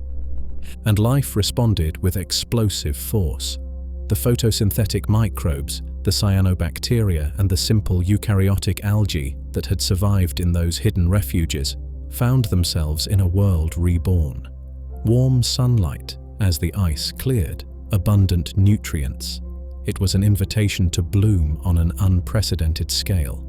Vast algal blooms, perhaps global in extent, likely turned the surface oceans into thick, green soups, a sudden explosion of productivity after the long glacial famine. This explosion of primary productivity had a profound consequence: oxygen. Photosynthesis releases oxygen. This massive, post-glacial bloom would have pumped enormous quantities of oxygen into the surface waters and the atmosphere above. This is thought to be the trigger for the second great oxygenation event in Earth's history, the Neoproterozoic oxidation event, the process that finally raised oxygen levels high enough and stably enough to support the evolution of large, complex, multicellular animals. But the aftermath wasn't entirely straightforward. The sheer amount of organic matter produced by these blooms, raining down into the depths as the bloom cycle ended, would have fueled intense decomposition, potentially creating or expanding anoxic zones in the midwaters even as the surface became oxygenated. The ocean chemistry remained complex and perhaps unstable for some time. And finally, as the oceans absorbed the immense atmospheric CO2, another chemical process took place.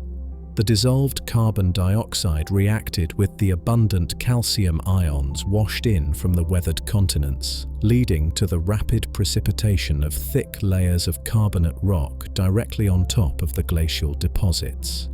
These distinctive cap carbonates are the geological exclamation point marking the end of the Snowball Earth events worldwide, a chemical signature of the extreme greenhouse conditions following the thaw. The Great Thaw was more than just a warming. It was a violent chemical and biological reset. It flushed the oceans with nutrients, triggered an oxygen revolution, and deposited unique geological signatures. It transformed the planet from a frozen wasteland into a fertile, oxygenated, and radically different world. The long Proterozoic quiet was definitively over. The stage was finally, truly set for the Ediacaran enigma. The Snowball Earth, that profound, planet-encapsulating deep freeze, stands as one of the most dramatic and extreme chapters in our planet's entire 4.5 billion-year history. Yet, for all its immense significance, the Cryogenian period and the strange frozen oceans that defined it remain relatively obscure in our popular understanding of the deep past. It is a truly forgotten winter, a time when the world held its breath beneath a global sheet of ice. Why does this era linger in such obscurity? Perhaps because its signature is written less in the charismatic forms of giant fossils, none existed yet, and more in the subtle, challenging language of geochemistry. Its story is deciphered from isotopic ratios hidden within ancient rocks, from the strange, seemingly out-of-place layers of glacial debris found preserved even in formations that were once near the equator, and from complex climate models. It requires a different kind of geological detective work to even comprehend its scale and existence, less about digging up bones, more about reading the planet's chemical memory. Perhaps, too, the sheer improbability of it makes it difficult to fully grasp. The idea of our entire blue planet turning into a white snowball feels more like speculative fiction than established geological fact. It challenges our intuitive sense of planetary stability, our experience of a world with liquid oceans and dynamic weather. And yet, the evidence, gathered painstakingly over decades from rocks on every continent, is compelling. The unique glacial deposits bearing the signature of low-latitude ice, the strange cap carbonates that abruptly follow them, signaling a rapid shift to extreme greenhouse conditions, the dramatic fluctuations in carbon isotopes recorded in marine sediments. They all point towards a time, or perhaps multiple times, when ice ruled the world on an unprecedented, almost total scale. The oceans of this era, Morovia perhaps fragmenting beneath the ice, the nascent Adamastor and Mozambique basins frozen at birth, the early Panthalassa sealed from the sky, represent a unique and crucial phase in Earth's hydrohistory. They were oceans under siege, transformed into dark, cold, largely breathless realms by the suffocating grip of the ice. They were the ultimate test of life's resilience, pushing early eukaryotes to their absolute limits. To contemplate these frozen seas is to contemplate life reduced to its barest essentials, clinging to existence in the most marginal of refuges, the geothermal hotspots, the hypothetical equatorial slush, the volcanic islands, perhaps even within the ice itself. It forces us to reconsider the boundaries of habitability, the incredible tenacity of the evolutionary spark when faced with seemingly impossible conditions. Crucially, the Cryogenian oceans were not just a passive interlude, a pause button pressed on evolution. They were an active crucible. The extreme conditions, the global ice cover, the radically altered ocean chemistry, perhaps accumulating nutrients and toxins, the profound isolation of potential refuges, likely acted as powerful evolutionary drivers. Perhaps the intense environmental stress selected fiercely for new adaptations, new levels of cellular cooperation, new genetic innovations within the surviving eukaryotic lineages. Perhaps the very act of surviving the snowball somehow primed life, genetically and biochemically, for the great explosion of complexity that was to follow. The subsequent thaw, unleashing the stored nutrients accumulated beneath the ice and triggering the second great rise of oxygen, was the direct consequence of this immense glacial period. The Cryogenian wasn't just an interruption in the story, it was arguably the necessary, albeit brutal, precondition for the Ediacaran and Cambrian worlds. It was the harsh winter that cleared the slate and prepared the ground for the evolutionary spring. So, while these frozen oceans may lack the charismatic megafauna of later eras, while their story is told in the subtle language of isotopes rather than the dramatic shapes of bones, their importance cannot be overstated. They represent a critical turning point, a planetary near-death experience from which life emerged, transformed, perhaps strengthened, and ready to embark on its greatest adventure yet, the invention of the animal kingdom. As we leave this forgotten winter behind and move forward into the slightly warmer, oxygenated, and infinitely stranger waters of the Ediacaran period, we carry with us the understanding that the stage for life's first great flowering was prepared in the crucible of its deepest ice age. The silence of the snowball was the prelude to the first enigmatic garden. Our journey continues forward, leaving the dramatic freeze-thaw cycle of the Cryogenian and the enigmatic dawn garden of the Ediacaran behind. We emerge into a new geological period, the Ordovician, beginning roughly 485 million years ago. This is a time often overshadowed in the popular imagination by the Cambrian explosion that preceded it, yet it represents an equally profound, though perhaps subtler, revolution in marine life. The basic animal body plans established during the Cambrian now began to truly diversify, specialize, and build ecosystems of a complexity and scale the world had never before witnessed. This period is sometimes called the Great Ordovician Biodiversification Event, and it filled the oceans with a cast of characters both strangely familiar in their basic form, yet deeply alien in their specific identity and ecological dominance. The world itself continues its slow reconfiguration.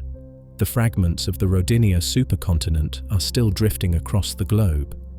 The major players are now Laurentia, the ancient core of North America, Baltica, representing Northern Europe, Siberia, and the still colossal southern supercontinent of Gondwana, which includes the future South America, Africa, Antarctica, Australia, and India. These landmasses are converging. Laurentia, Baltica, and a smaller continental fragment called Avalonia are moving towards each other, slowly closing the ancient Iapetus Ocean that lies between them. An ocean born from Rodinia's breakup, now destined to vanish in a slow-motion continental collision that will raise great mountain ranges. Further south, as Avalonia pulls away from Gondwana, a new oceanic gateway is opening, the Reich Ocean. Other, smaller, and now long-vanished seaways carve complex patterns across the globe, like the Tornquist Sea between Baltica and Avalonia, and the Ural and Khanty Oceans separating Baltica from Siberia. It is a world of dynamic, shifting shorelines and changing oceanic connections. Global climates during the Ordovician are generally warm, perhaps reaching intense hothouse conditions at times, significantly warmer than today. Sea levels are exceptionally high, possibly the highest they have ever been in Earth's history, flooding vast portions of the continents under shallow, warm, epicontinental seas. These sunlit, shallow waters, extending far into the continental interiors, become the primary crucibles for the Ordovician diversification of life. Imagine descending into these seas. The murky ambiguity of the Ediacaran and the chaotic experimentation of the Cambrian are giving way to something more structured, more established. The water is perhaps clearer, and the seafloor is teeming with visible, organized life. The Cambrian pioneers have given rise to established dynasties. The trilobites, survivors from the Cambrian, are still incredibly abundant and diverse, scuttling across the seabed in 1,000 different forms, occupying countless niches. But they are no longer the only major players dominating the scene. Everywhere you look, the seafloor is encrusted, carpeted, almost paved with shelled creatures. And rising above this shelled pavement are intricate, three-dimensional structures. The Ordovician world is becoming architecturally complex, vertically tiered. New kinds of predators are emerging, adding new layers of danger and driving evolutionary arms races. This Ordovician world is instantly recognizable as a complex marine ecosystem. It has clear producers, herbivores, filter feeders, and predators. It has structure, diversity, and intricate ecological relationships far beyond anything seen in the Cambrian. And yet, it is profoundly different from a modern ocean, or even the oceans of the later Paleozoic. The overwhelming ecological dominance belongs not yet to the swift-moving fish or complex crustaceans, but primarily to sessile or bottom-dwelling filter feeders and detritus feeders. Creatures that simply sat in one place, patiently straining tiny particles of food from the water or sifting through the abundant organic matter on the seafloor. This gives the Ordovician Sea a unique character, a different rhythm. It was, in many ways, the great age of the filterers, a kingdom built on patience and the richness of the water itself. And the most prominent architects of this kingdom, besides the creatures building the first great reefs, were organisms that literally paved the world with their shells. When we think of marine reefs today, our minds immediately conjure images of vibrant, colorful coral gardens, teeming with fish and built by stony corals. These small polyps, building vast, intricate cities through colonial cooperation, are the undisputed masters of modern reef construction. But the Reef-Building Guild, the collective of organisms responsible for creating these crucial underwater habitats, has changed players dramatically throughout Earth's history. The Ordovician period, while witnessing the rise of the first truly massive and complex reef ecosystems, built its underwater metropolises using a different, stranger, and largely forgotten cast of architects. Descend again into that warm, shallow Ordovician Sea. The most striking structures rising from the sea floor are the reefs, creating complex topographies, islands of intense biological activity in the otherwise relatively flat landscape. But look closely. These are not the familiar branching elkhorn or massive brain-like shapes of modern scleractinian corals. The builders here belong to more ancient lineages, a dominant group forming the very framework of many Ordovician reefs belongs to the sponges. Not the soft, squishy bath sponges, but stony, calcareous forms that built substantial skeletons. Chief among these were the stromatoporoids. These creatures constructed massive, layered, stony structures, growing upwards and outwards like great stony cabbages or thick encrusting pavements that could cover vast areas of the sea floor. Their internal structure was a complex network of canals and pillars, housing the living sponge tissue that filtered vast quantities of water, extracting microscopic food particles. Stromatoporoids were incredibly successful throughout the Paleozoic, forming the backbone of reef ecosystems long before modern corals took over. Alongside them, another enigmatic group contributed significantly to the reef structure: the receptaculitids. These organisms, sometimes nicknamed sunflower corals, though they were neither sunflowers nor corals, built strange, geometrically patterned skeletons. They often formed shallow, bowl-shaped or plate-like structures, their surfaces covered in a precise hexagonal or diamond pattern of plates, looking almost like a fossilized pineapple slice or a complex, mineralized sunflower head. Their exact biological affinity remains debated, perhaps related to calcareous algae, perhaps a strange type of sponge, but their distinctive patterned skeletons were a common and robust component of these ancient reefs, adding another layer of alien architecture. Early, now extinct groups of corals were also present, though perhaps often playing a supporting or secondary role rather than dominating the entire structure. The tabulate corals formed colonies of tightly packed, slender, parallel tubes, often creating honeycomb-like structures, favosites, or delicate chain-like branching forms, halicites. The rugose corals, sometimes called horn corals, often grew as solitary horn-shaped individuals rising from the seafloor, though some colonial forms also existed, building small, mound-like structures. While recognizable as corals, their internal structure and growth forms were distinctly different from the corals that would evolve much later, after the Permian extinction. And binding this entire structure together, acting as the crucial mortar between the larger stony bricks, were ubiquitous bryozoans, the tiny moss animals, forming delicate, intricate, fan-like or encrusting colonies composed of thousands of microscopic individuals working together, and calcareous algae. Like primitive coralline algae, these plants deposited calcium carbonate within their tissues, helping to cement the reef structure, baffle currents, trap sediment, and contribute significantly to the reef's overall bulk and stability. This consortium, the massive stromatoporoid sponges, the patterned receptaculitids, the early tabulate and rugose corals, all cemented together by bryozoans and algae, created reefs of immense scale and complexity in the warm, shallow Ordovician seas. They provided the essential three-dimensional habitat, the nooks and crannies, the sheltered lagoons that allowed an explosion of other life forms to thrive. These Ordovician reefs were ecological dynamos. They were hotspots of biodiversity, sheltering countless species of trilobites seeking refuge, brachiopods attaching to hard surfaces, gastropods grazing on algal films, elegant crinoids finding anchor points, and the first primitive fish perhaps hiding from the larger predators like orthocones and eurypterids.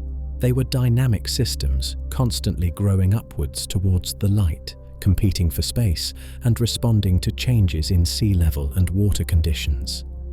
They represent a different solution to the engineering challenge of building a reef, a different assemblage of architects using different biological blueprints than the ones employed today.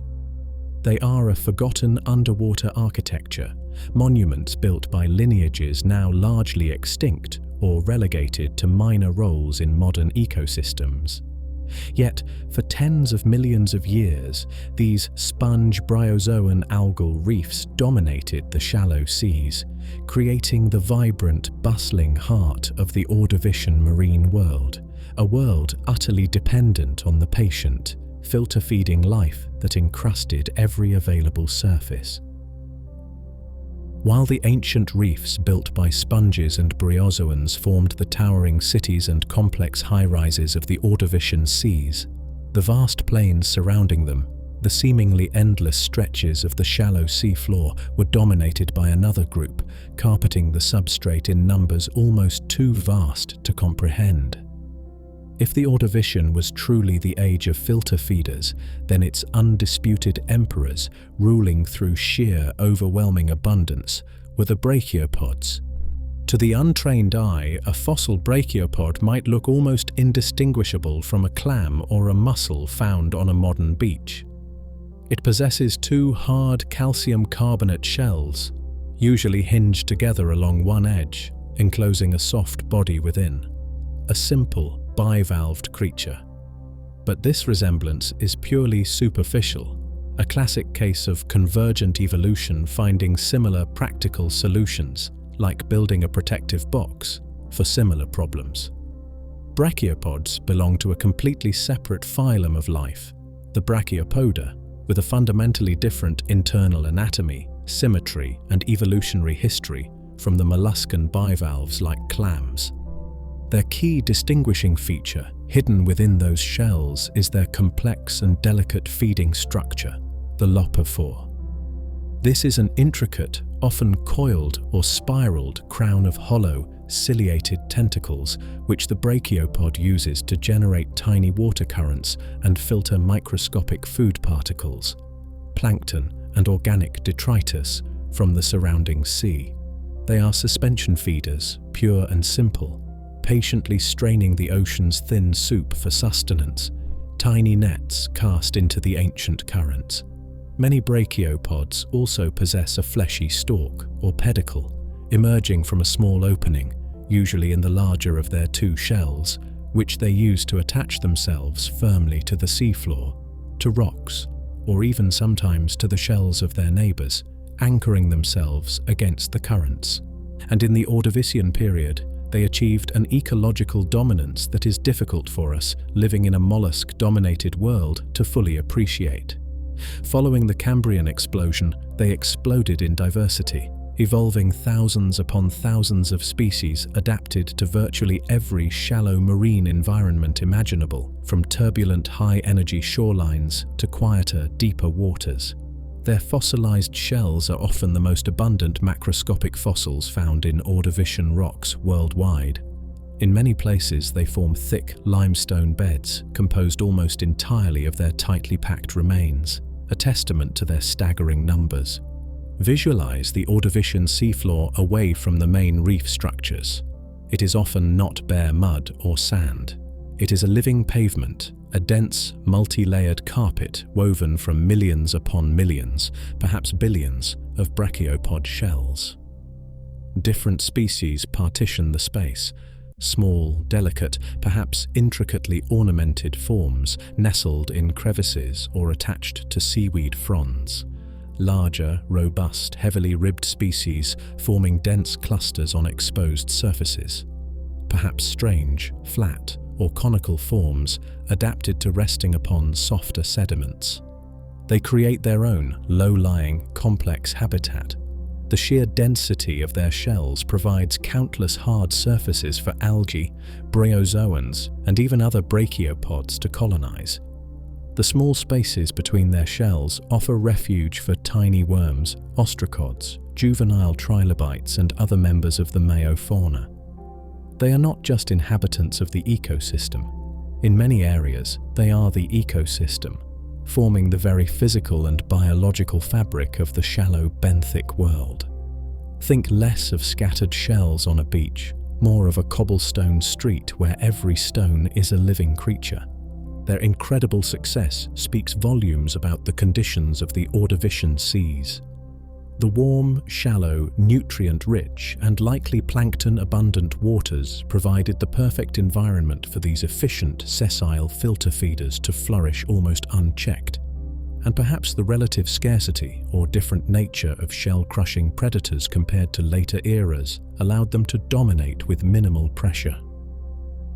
Life as a brachiopod was one of profound stillness, of patient filtering.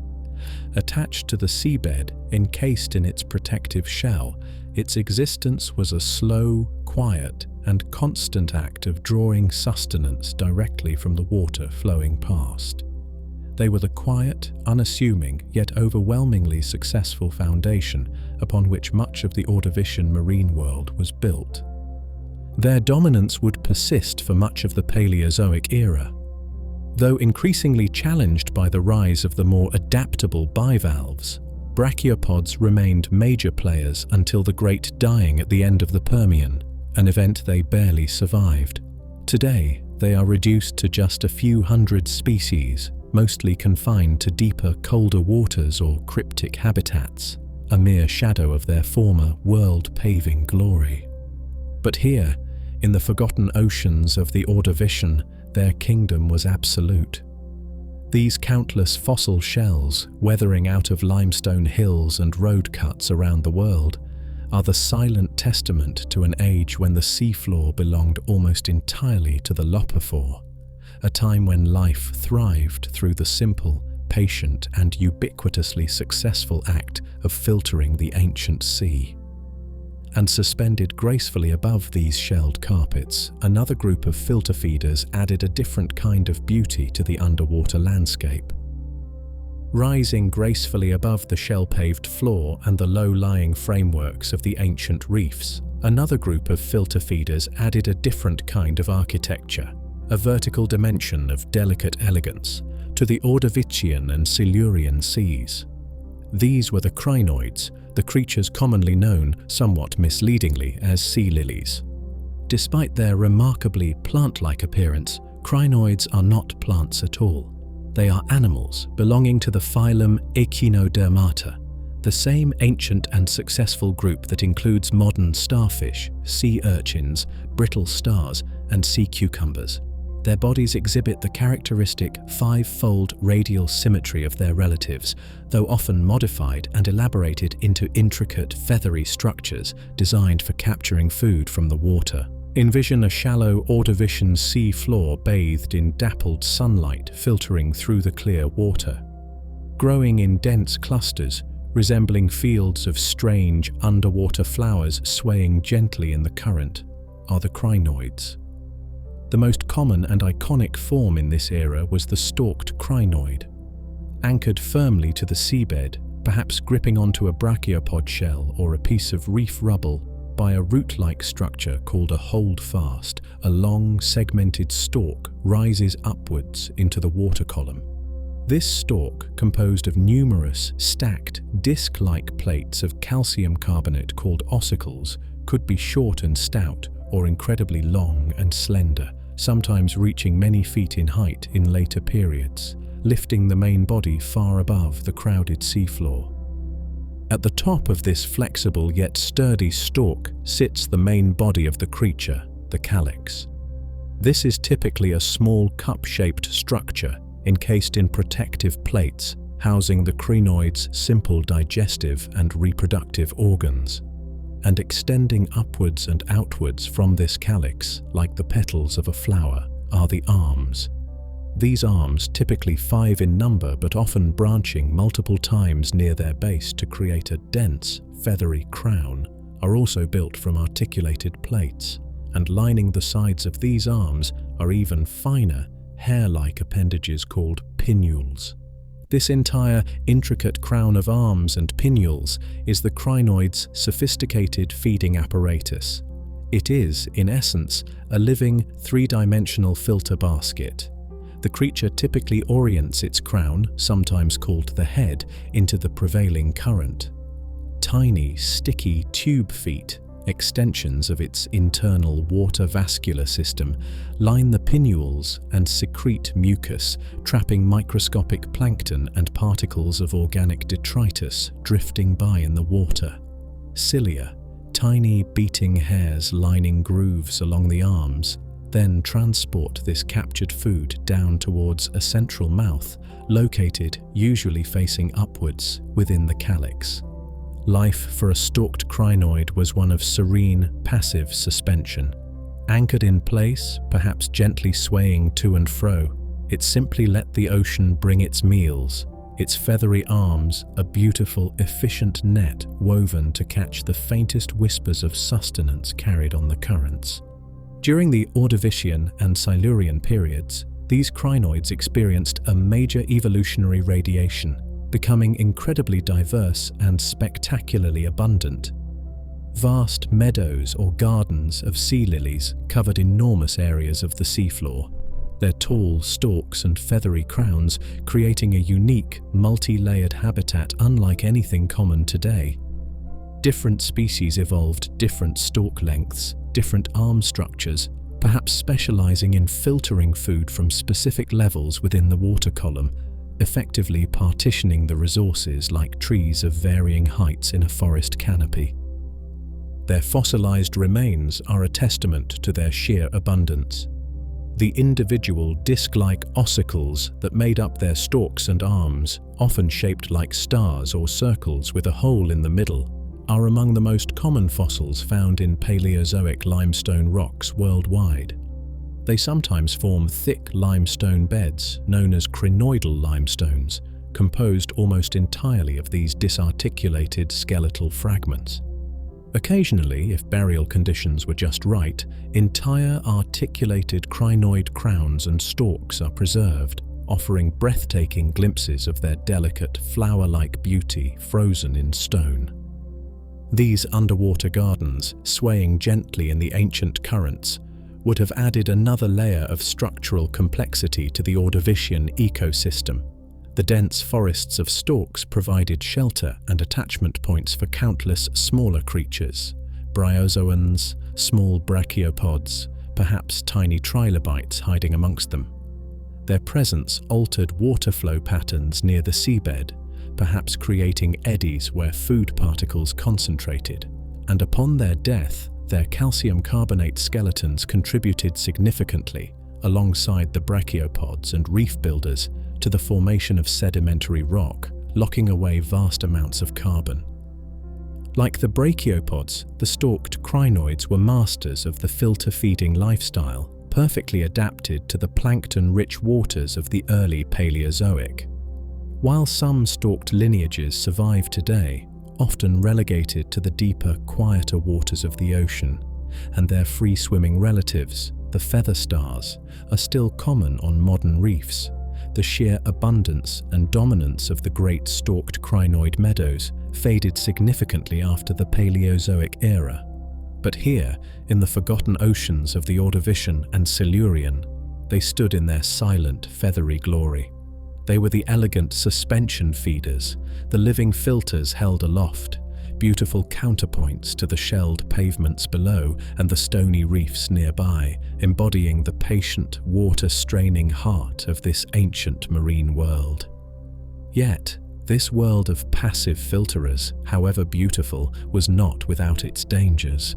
New kinds of predators were emerging, testing the defenses of this established, seemingly peaceful order.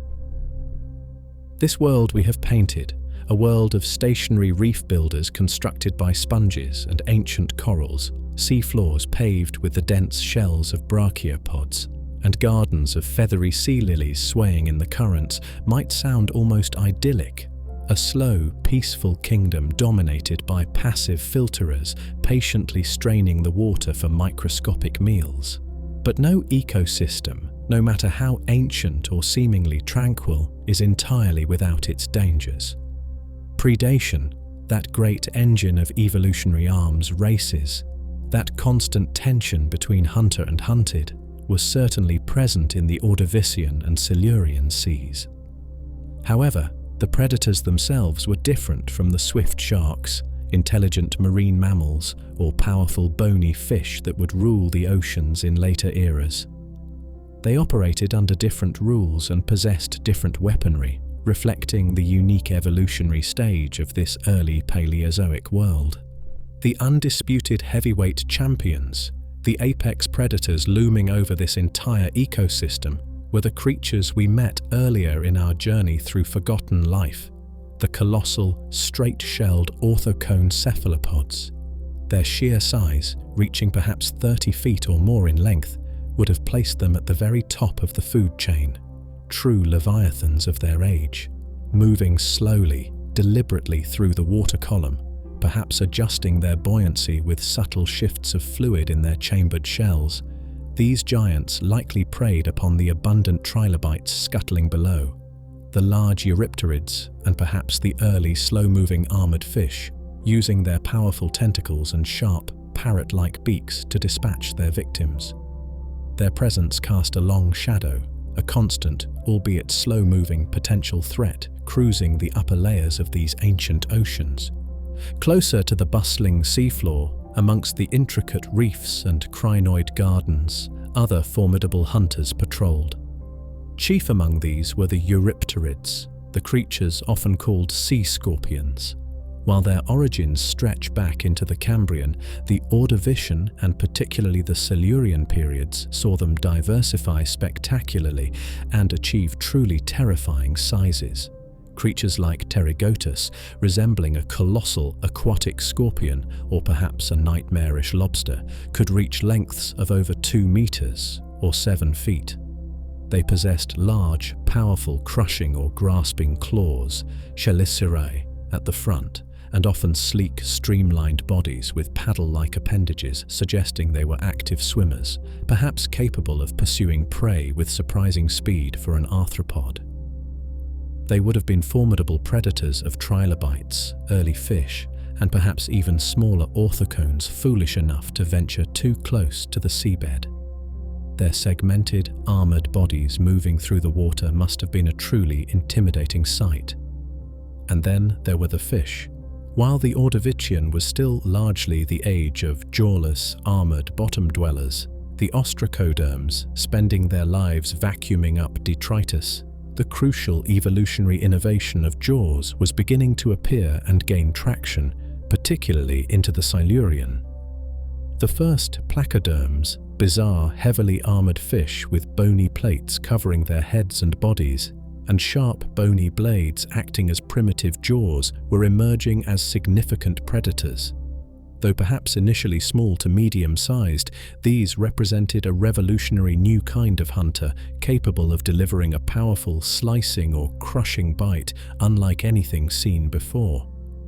Alongside them, the first acanthodians, or spiny sharks, though not true sharks, but an earlier, related lineage, were experimenting with fins, scales, and a more streamlined form, hinting at the future speed and agility that would come to define fish evolution. These early jawed fish were likely not yet challenging the absolute dominance of the giant cephalopods or the largest eurypterids. But they represented a new kind of threat, particularly perhaps to smaller, softer-bodied creatures, or capable of cracking the shells of brachiopods or trilobites that the larger predators ignored. Their ability to bite, to grasp actively, to potentially pursue prey with greater agility than the giant invertebrates added a new dynamic to the predator-prey relationships unfolding in these seas. So, the Ordovician and Silurian oceans were far from peaceful gardens. There were giants lurking above, powerful clawed hunters patrolling the reefs, and the first hints of toothy, bony predators emerging from the evolutionary shadows, snapping at smaller prey. However, the style of predation was likely different from what we see in modern oceans. This was still largely a world without the lightning-fast pursuit speeds of modern tuna or the coordinated pack hunting of dolphins. It was a world perhaps dominated more by ambush, by slow stalking, by crushing or grasping rather than swift slicing bites, though the placoderms were beginning to change that dangerous game. Heavy armor, like that of the trilobites and the ostracoderms, was still a highly effective defense against the primary predatory threats. Speed was useful, but perhaps not yet the absolute imperative it would become later.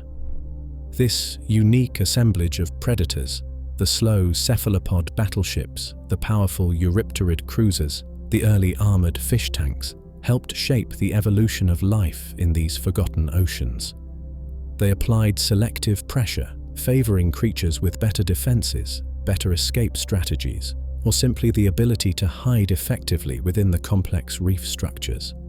But even these formidable hunters belonged to dynasties that would eventually fade, overshadowed by the rise of the more efficient, more adaptable swimmers to come, particularly the rapidly evolving fish. Their presence reminds us that even in this seemingly tranquil kingdom of filter feeders, the ancient dance of hunter and hunted was playing out its slow, patient, and sometimes brutal choreography.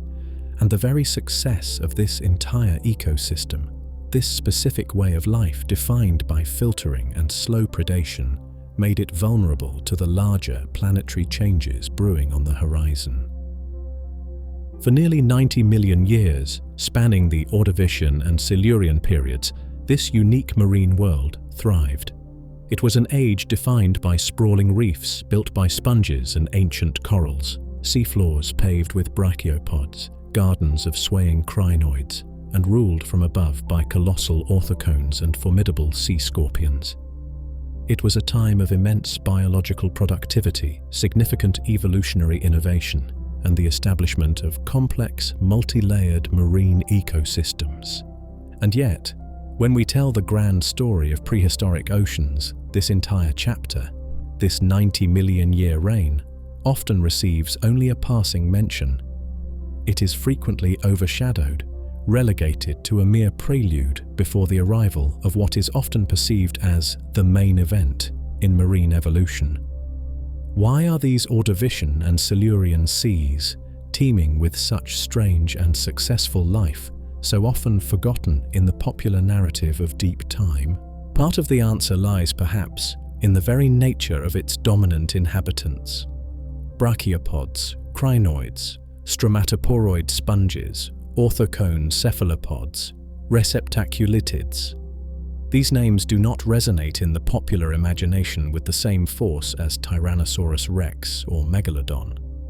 They lack the immediate charisma, the visceral appeal of giant predators with familiar teeth and claws, or the relatable familiarity of creatures closer to our own vertebrate lineage.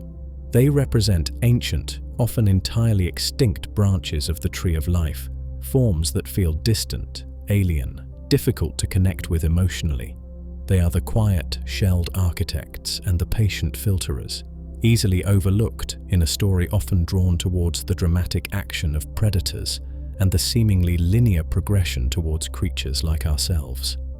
Furthermore, the very success and stability of this filter-feeding kingdom might contribute to its perceived obscurity.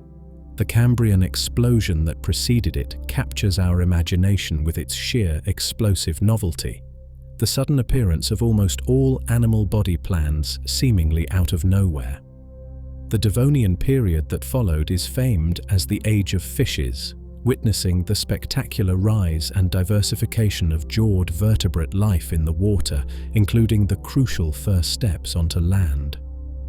Caught between these two undeniably revolutionary moments, the long Ordovician-Silurian interval can sometimes feel like a stable, perhaps less transformative plateau. A long, quiet afternoon between two dramatic dawns. And it is precisely the shadow of those fish that looms largest over the memory of this era. The Devonian period saw the true conquest of the oceans by jawed vertebrates. Placoderms achieved monstrous sizes like Dunkleosteus.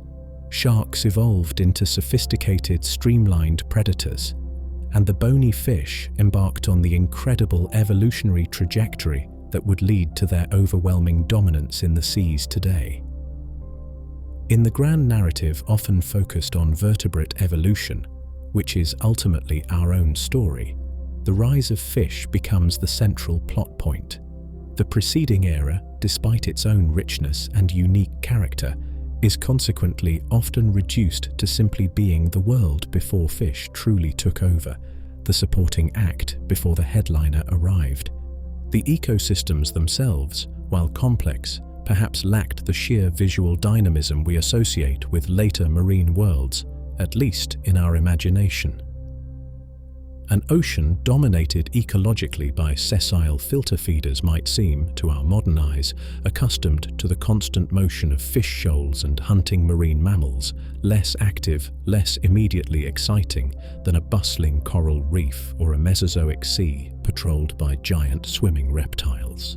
Finally, the geological legacy, while immense, can sometimes be subtle to the untrained eye. While fossils like brachiopod shells and crinoid stems are incredibly common, forming vast limestone deposits that build mountains, they often lack the immediate, awe-inspiring impact of finding a complete dinosaur skeleton or a giant shark tooth in the rock.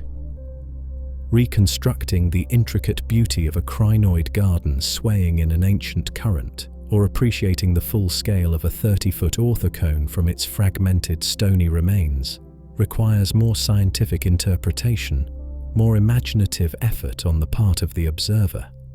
Yet, to dismiss these forgotten oceans as merely a quiet interlude is to miss a crucial and fascinating chapter in the story of life. This was the time when the fundamental structure of modern marine ecosystems, with complex reefs, tiered food webs, and diverse invertebrate communities, was first truly established on a grand scale. It was the age when reefs themselves became major planetary players, shaping environments and sequestering vast amounts of carbon. It was the period that saw the refinement of early animal body plans and the establishment of ecological relationships that would persist for hundreds of millions of years. And it hosted dynasties like the orthocones that achieved a scale and dominance unparalleled in their time. The Ordovician and Silurian seas were not a prelude. They were a distinct and magnificent world in their own right. Their inhabitants may be less famous today, their dramas perhaps quieter than those involving giant biting jaws, but their legacy is written deeply into the fabric of the Paleozoic era.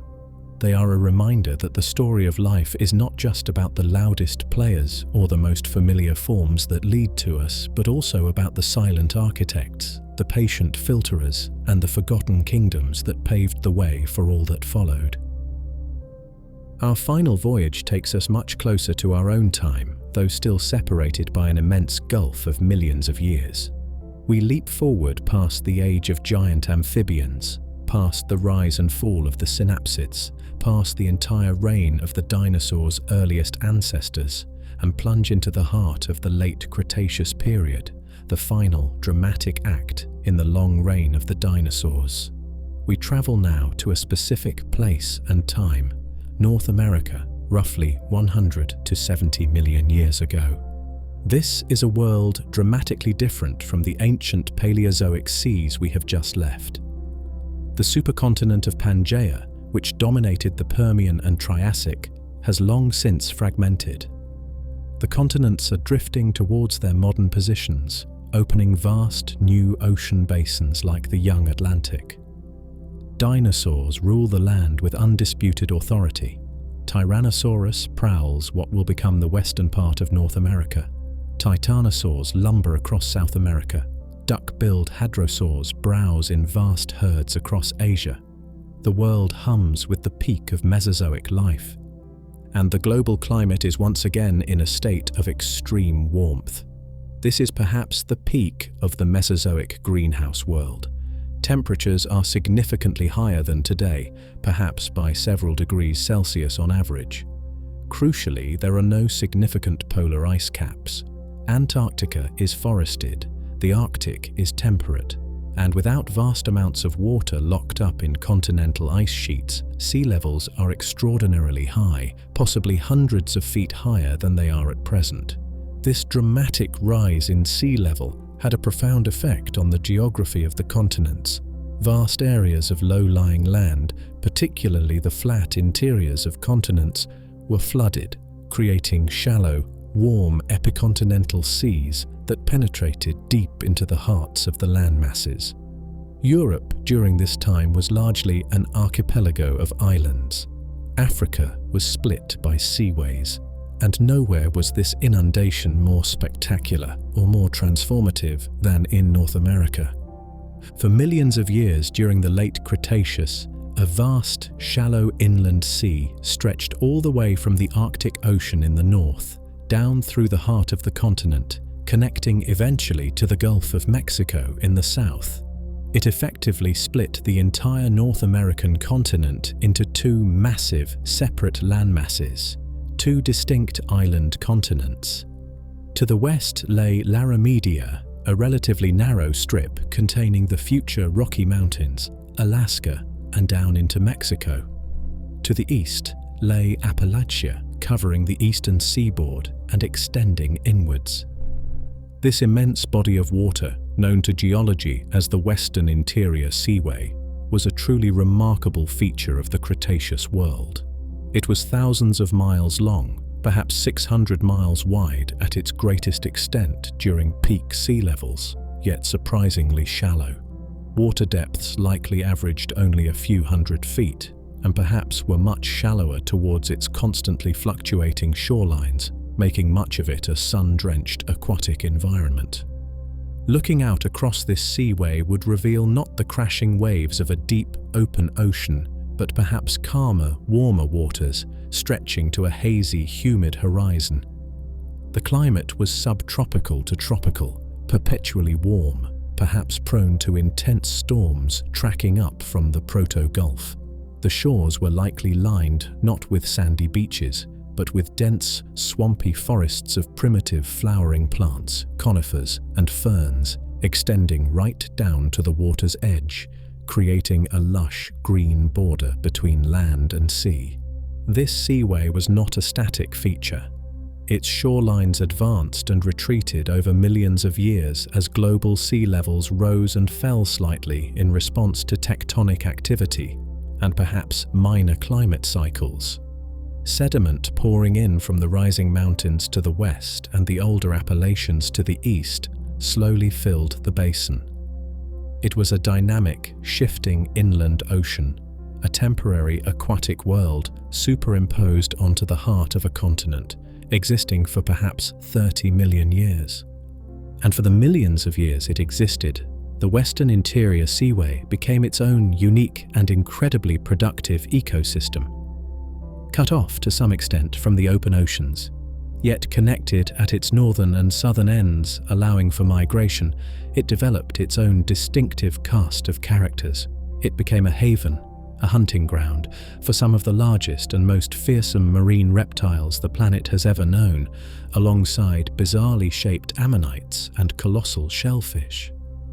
This lost inland sea, though geologically fleeting compared to the great ocean basins that spanned eons, represents another fascinating, forgotten ocean, a world that existed for a significant chapter of Earth's history, profoundly shaping the evolution of life in North America, only to vanish completely as the continents rose and the waters retreated. Its story is written today in the vast chalk deposits and fossil-rich shales of the American Midwest and the Canadian prairies, a testament to a time when giant sea monsters patrolled the waters above the future wheat fields of Kansas. The warm, shallow, and incredibly productive waters of the Western Interior Seaway did not remain empty for long. They quickly became the hunting ground for some of the most formidable marine predators the planet has ever known.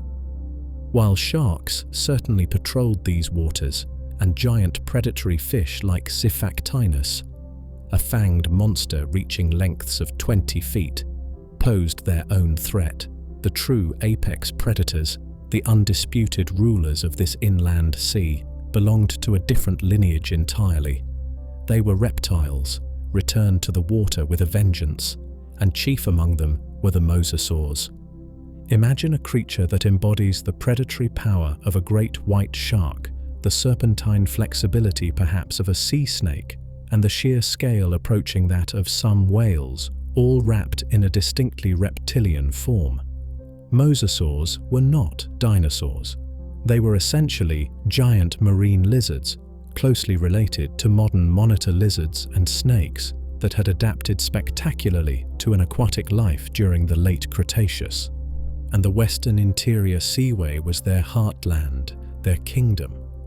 Picture one emerging from the hazy, sunlit depths, a colossal creature, perhaps a Tylosaurus or a Mosasaurus hoffmanii, the largest of their kind, reaching lengths of up to 50 feet or 15 meters, longer than a modern school bus. Its body is streamlined, immensely powerful, propelled through the water not primarily by paddling limbs, but by broad, powerful tail flukes, similar in function, though evolved independently, to those of a shark or an ichthyosaur, delivering immense thrust with each slow, powerful side-to-side beat. Its limbs have transformed into paddle-like flippers, likely used more for steering and stability during high-speed attacks rather than for primary propulsion. Its head is huge, reptilian, almost crocodile-like in shape but built for the open water, with massive jaws lined with rows of sharp, backward-curving conical teeth, perfectly designed for seizing and holding large, struggling prey. And perhaps most unsettlingly, many possessed a second inner row of teeth on their palate, pterygoid teeth, which acted like ratchets, helping to prevent slippery fish or reptiles from escaping their grip, as they likely swallowed their meals whole, head first. These were not gentle filter feeders or slow-moving grazers browsing on seaweed. Mosasaurs were active, powerful predators, occupying the very top of the food web in the seaway. What did they eat? The fossil evidence, including preserved stomach contents, suggests the answer was simple: absolutely anything they could catch and overpower. Their fossilized gut contents reveal a diet that included large fish, like the aforementioned Siphactinus, sharks, sometimes showing bite marks, attributed to mosasaurs, ammonites, their hard shells occasionally found crushed within mosasaur stomach contents, indicating immense bite force. Smaller marine reptiles like plesiosaurs and sea turtles, and even unfortunate seabirds like the flightless diving Hesperornis that might have rested on the water's surface, snatched from below in a sudden eruption of jaws. They were clearly opportunistic hunters, apex predators capable of tackling a wide variety of prey with their sheer size, power, and formidable dentition. How did they hunt? Unlike the deep-diving ichthyosaurs of earlier times, mosasaurs, with their likely air-breathing lungs, were probably creatures primarily of the upper water column, perfectly adapted to the relatively shallow depths of the Western Interior Seaway. Perhaps they used ambush tactics, lurking near the seabed in the slightly murky water and erupting upwards with terrifying speed to snatch unsuspecting prey silhouetted against the surface light. Or perhaps they were capable of sustained pursuit, their powerful tails driving them through the water at considerable speed, chasing down schools of fish or slower-moving reptiles. Their large eye sockets suggest good vision played a key role. Their presence would have cast a constant shadow of danger over the entire seaway ecosystem. Smaller creatures would have lived in perpetual fear of these immense marine lizards cruising overhead. Even the sharks, formidable predators in their own right, were likely prey for the largest mosasaurs, turning the established predatory hierarchy on its head. They were, in effect, the T-Rex of this inland ocean, the ultimate expression of reptilian dominance in the marine realm during the final stages of the Cretaceous. Their fossils, found abundantly in the chalks and shales deposited by the seaway across the American Midwest, Kansas, South Dakota, Nebraska, paint a vivid picture of a predator perfectly and terrifyingly adapted to its shallow, warm, and highly productive world. They were the undisputed kings of this forgotten ocean, ruling with brute force and jaws built to crush. But they were not the only reptilian giants sharing these productive waters. Another, equally strange and perhaps more elegant, lineage patrolled the depths alongside them. While the powerful, brute force of the mosasaurs likely dominated the predatory landscape of the western interior seaway, another, equally successful, though perhaps more enigmatic group of marine reptiles shared these warm, shallow waters. These were the plesiosaurs, creatures whose strange and unique body plan has captured the human imagination for centuries, sparking legends of sea serpents and elusive lake monsters far beyond the realm of scientific fact. Imagine a creature fundamentally different in its approach to marine life from the streamlined, lizard-like mosasaur. The plesiosaurs came in several varieties, including some stout, large-headed forms known as pliosaurs, but the most iconic and perhaps most common in the seaway were the long-necked plesiosauromorphs. These presented a truly bizarre and unforgettable silhouette. Picture a large, broad, somewhat flattened, barrel-shaped body, perhaps the size of a small whale or a large dolphin. Propelling this body through the water were not powerful tail flukes like a mosasaur or a fish. Instead, plesiosaurs possessed four immense, wing-like, paddle-shaped flippers. Fossil evidence and biomechanical models suggest they likely used these flippers in a unique underwater flying motion, perhaps beating them in an alternating or figure-8 pattern, more akin to how a modern sea turtle or penguin swims than how a fish or whale propels itself. And extending from this robust, four-flippered body, often dwarfing it in length, was the feature that defines them: an incredibly long, slender, and remarkably flexible neck, ending in a disproportionately small head armed with sharp, interlocking teeth. Creatures like Elasmosaurus, one of the most famous inhabitants of the western interior seaway, pushed this long-necked design to its absolute extreme. Elasmosaurus itself might have reached lengths of over 40 feet or 12 meters from snout to tail tip. But an astonishing half or even more of that length was pure neck. This incredible reach was achieved not by stretching out a few vertebrae like Tanystropheus, but by possessing an immense number of them. Elasmosaurus had over 70 individual neck vertebrae, 10 times the number in your own neck. This gave its neck an almost snake-like flexibility, a structure like a long, bony pearl necklace sheathed in muscle. What was the purpose of this extraordinary, seemingly cumbersome anatomy? Unlike the mosasaurs, which seemed built for sheer power and perhaps bursts of speed, the plesiosaurs, particularly these long-necked forms, appear to have been slower, perhaps more deliberate hunters, employing a strategy of stealth and precision. Their relatively small heads and weaker jaw muscles suggest they were not tackling large, violently struggling prey. Instead, That incredible neck was likely a highly specialized tool for ambush and precision hunting of smaller, quicker victims like fish and cephalopods. Picture an Elasmosaurus gliding slowly, perhaps near the slightly murky bottom of the seaway, its large body remaining relatively inconspicuous in the dim light. Its long, serpentine neck, however, could extend far upwards or sideways, allowing its small head to stealthily approach unsuspecting schools of fish or perhaps darting squid swimming far above or to the side. The prey, perhaps focused on dangers looming in their immediate vicinity, might never even notice the small head approaching slowly, silently, from an unexpected angle, until the final lightning-fast sideways snap of the jaws secured the meal. The neck acted like a living fishing line, or perhaps more accurately, like the striking neck of a heron, decoupling the predator's large, visible body from the point of attack. It allowed the plesiosaur to hunt effectively in 3 dimensions within the water column, striking from unexpected angles, using stealth, reach, and perhaps surprising speed in the final lunge, rather than relying on brute force pursuit. Those numerous, needle-sharp, interlocking teeth seen in many plesiosaurs were perfectly designed for snagging small, slippery fish and soft-bodied cephalopods like squid or belemnites. No chewing needed, just grab and swallow. The western interior seaway, with its abundant schools of relatively small fish and teeming populations of ammonites and squid, was an ideal hunting ground for these specialized long-necked predators.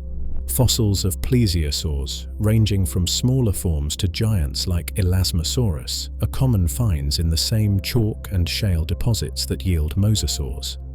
This suggests these 2 very different types of reptilian giants successfully coexisted for millions of years in this inland sea, perhaps targeting slightly different types of prey, hunting in different parts of the water column, or employing sufficiently different strategies to avoid direct, constant competition. One was the battleship, the other perhaps the stealthy submarine sniper. The image of these creatures, the immense 4-flippered bodies moving with a slow, powerful, underwater flight, their impossibly long necks weaving snake-like through the currents, small heads scanning patiently for prey, is both elegant and deeply alien. They were the long-necked ghosts of this forgotten inland sea, a unique and highly successful evolutionary experiment in marine predation that thrived for millions of years before ultimately vanishing, along with the mosasaurs and the non-avian dinosaurs, at the fiery end of the Cretaceous period. Their fossils remain, silent testament to a time when reptiles ruled the waves with forms both terrifyingly powerful and beautifully, strangely proportioned. And beneath these reptilian giants patrolling the water column, the seafloor itself hosted its own cast of bizarre and oversized characters.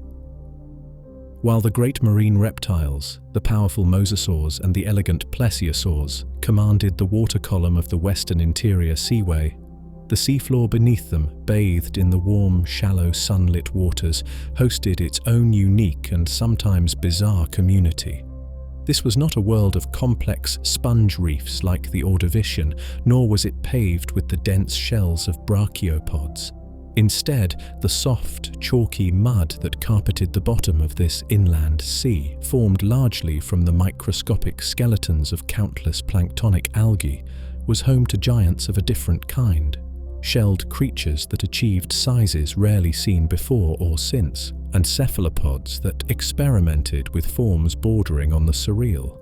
Perhaps the most astonishing, though least active inhabitants of this Cretaceous seabed were the inoceramid bivalves. Imagine a clam, a simple filter-feeding mollusk. Now imagine that clam growing not to the size of your hand or even a dinner plate, but in some cases, reaching the colossal dimensions of a car tire, or even larger.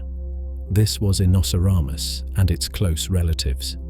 These were colossal, often relatively flat or gently curved clams that lay placidly, partially embedded perhaps, on the soft, muddy bottom of the seaway. Some species reached diameters of 6 feet, or nearly 2 meters across, ranking them among the largest bivalves known from the entire fossil record. What allowed these seemingly humble clams to achieve such staggering dimensions? The Western Interior Seaway was likely incredibly productive, perhaps experiencing eutrophic conditions at times. Nutrients washing in from the surrounding eroding landmasses to the west and east, combined with the warm, shallow, sunlit conditions, probably fueled massive, almost continuous blooms of plankton, the microscopic algae and other organisms that formed the base of the food web. For a filter feeder like Inoceramus, this was paradise. They simply sat on the seafloor, their enormous shells slightly agape, patiently filtering vast quantities of this plankton-rich water through their gills day and night, extracting the microscopic bounty that rained down constantly from above. Their immense size might simply reflect this incredible abundance of food and perhaps relatively low predation pressure on the largest individuals. Their colossal, often distinctly rippled or corrugated shells are common fossils in the chalk deposits of the seaway, silent monuments to a time of almost unimaginable marine productivity, giant living dinner plates scattered across the seabed. Living alongside, or perhaps sometimes even attached to, these placid giants, the ammonites, those ubiquitous coiled cephalopods of the Mesozoic era, relatives of the earlier orthoconines but with coiled shells, were undergoing their own strange, final evolutionary flourish in the Western Interior Seaway. While many familiar, tightly coiled, geometrically pleasing forms persisted, swimming perhaps just above the seabed, the late Cretaceous saw the remarkable rise and diversification of the heteromorph ammonites. These were creatures that seemed to abandon the neat, orderly, logarithmic spiral of their ancestors and explode into bizarre, uncoiled, and seemingly chaotic, almost sculptural shapes. Imagine ammonites whose shells started as a tight coil near the center, but then straightened out into a long hook or shaft, resembling a giant paperclip or a shepherd's crook, forms like scaphites. Picture others forming loose, irregular spirals like a tangled garden hose, or even completely straight, conical shells like baculites, superficially reminiscent perhaps of their distant orthocone ancestors, but belonging to a completely different evolutionary lineage and likely living a very different, perhaps vertically oriented life in the water column. Some evolved incredibly complex, almost baroque ornamentation, their shells covered in elaborate spines, ribs, nodes, and tubercles, transforming them from simple coiled forms into spiky, intricate works of natural art. What drove this bizarre experimentation in shell shape during the final stages of ammonite evolution? Perhaps it was related to changes in lifestyle, adaptations for different modes of swimming, floating, or perhaps even crawling on the seabed. Perhaps the strange shapes offered better camouflage or made them harder for predators like mosasaurs to grasp or crush effectively. Or perhaps it represented a kind of evolutionary over-specialization, a lineage exploring the extremes of its own developmental possibilities, generating novelty for novelty's sake just before its final extinction alongside the dinosaurs at the end of the Cretaceous. These heteromorph ammonites add another layer of beautiful strangeness to the fauna of the seaway. They represent the final, creative, somewhat decadent, and ultimately mysterious chapter in the long and incredibly successful story of the ammonites. Their uncoiled, often fragmented fossils are found alongside the giant inoceramid shells and the bones of the great marine reptiles, completing the picture of a unique and highly specialized ecosystem that thrived for millions of years in this warm, shallow, forgotten inland sea. The floor of the Western Interior Seaway was a world of giants, giant filter-feeding clams basking peacefully in the plankton-rich soup, hunted perhaps by giant predatory lizards gliding overhead, while strangely shaped ammonites drifted through the water column like pieces of free-floating, abstract sculpture. It was a unique assemblage, a fauna perfectly adapted to the specific conditions of this vast, shallow inland sea. But this sea, born from high global temperatures and rising waters that flooded a continent, was itself a geologically temporary feature. Its time was running out, and its disappearance would erase this entire, remarkable, forgotten ecosystem from the face of the planet. For millions of years, the Western Interior Seaway had teemed with life, a vast, warm, shallow ocean bisecting a continent, hosting giants both reptilian and shelled. It was a unique and vibrant ecosystem, a major feature of the late Cretaceous world, and yet today it exists only in the rock record, in the fossils embedded within the chalks and shales of the North American plains. Why is this immense inland ocean, this world of mosasaurs and giant clams, so often forgotten in the grand narrative of Earth's history? The answer lies, in large part, in its impermanence. Unlike the great, deep ocean basins like the Pacific or the Atlantic, which are defined by fundamental plate tectonic boundaries and persist for hundreds of millions of years, the Western Interior Seaway was a geological ephemeron. It was a temporary flood, a consequence of a specific, transient set of global conditions. Its existence was tied directly to the high sea levels of the late Cretaceous greenhouse world. The lack of polar ice caps and the overall thermal expansion of the oceans meant that water simply stood higher on the planet, inundating low-lying continental areas. North America, during this time, happened to have a vast, relatively flat interior basin, making it particularly susceptible to this flooding. But sea levels do not remain constant forever. As the Cretaceous period drew to a close, and even more dramatically in the Cenozoic era that followed, the global climate began a long, slow cooling trend. Ice caps began to reform at the poles, water became locked up once again in continental glaciers, and global sea levels began to fall. Simultaneously, tectonic forces were reshaping the North American continent itself. Far to the west, the slow collision of the Pacific Plate with the North American Plate was in the process of building mountains, the Laramide orogeny, the event that would uplift the Rocky Mountains. This gradual uplift of the western part of the continent began to push the waters of the seaway eastward, squeezing it, narrowing its extent. A slow geological retreat unfolded. Over millions of years, the shorelines of the great inland sea began to recede. What was once a vast, open body of water hundreds of miles wide became narrower, shallower. Bays turned into brackish estuaries, estuaries turned into freshwater swamps, and swamps eventually dried out, becoming river valleys and plains. The seaway wasn't drained overnight. It slowly, inexorably, withdrew like a tide going out, never to return. By the early Paleocene epoch, just a few million years after the extinction of the dinosaurs, the Western Interior Seaway was effectively gone. The two halves of North America, Larimedia and Appalachia, were reunited by dry land. The connection between the Arctic and the Gulf of Mexico was severed. An entire ocean had vanished from the map. This relatively short lifespan, perhaps 30 million years in total, long by human standards, but fleeting geologically, contributes significantly to its forgotten status. It was a spectacular chapter, but a brief one, sandwiched between the rise of the dinosaurs and the rise of the mammals. Furthermore, its inland, shallow nature distinguishes it from the great, deep oceans that capture our primary attention. It lacks the abyssal mystery of the Mariana Trench or the globe-spanning currents of the Pacific.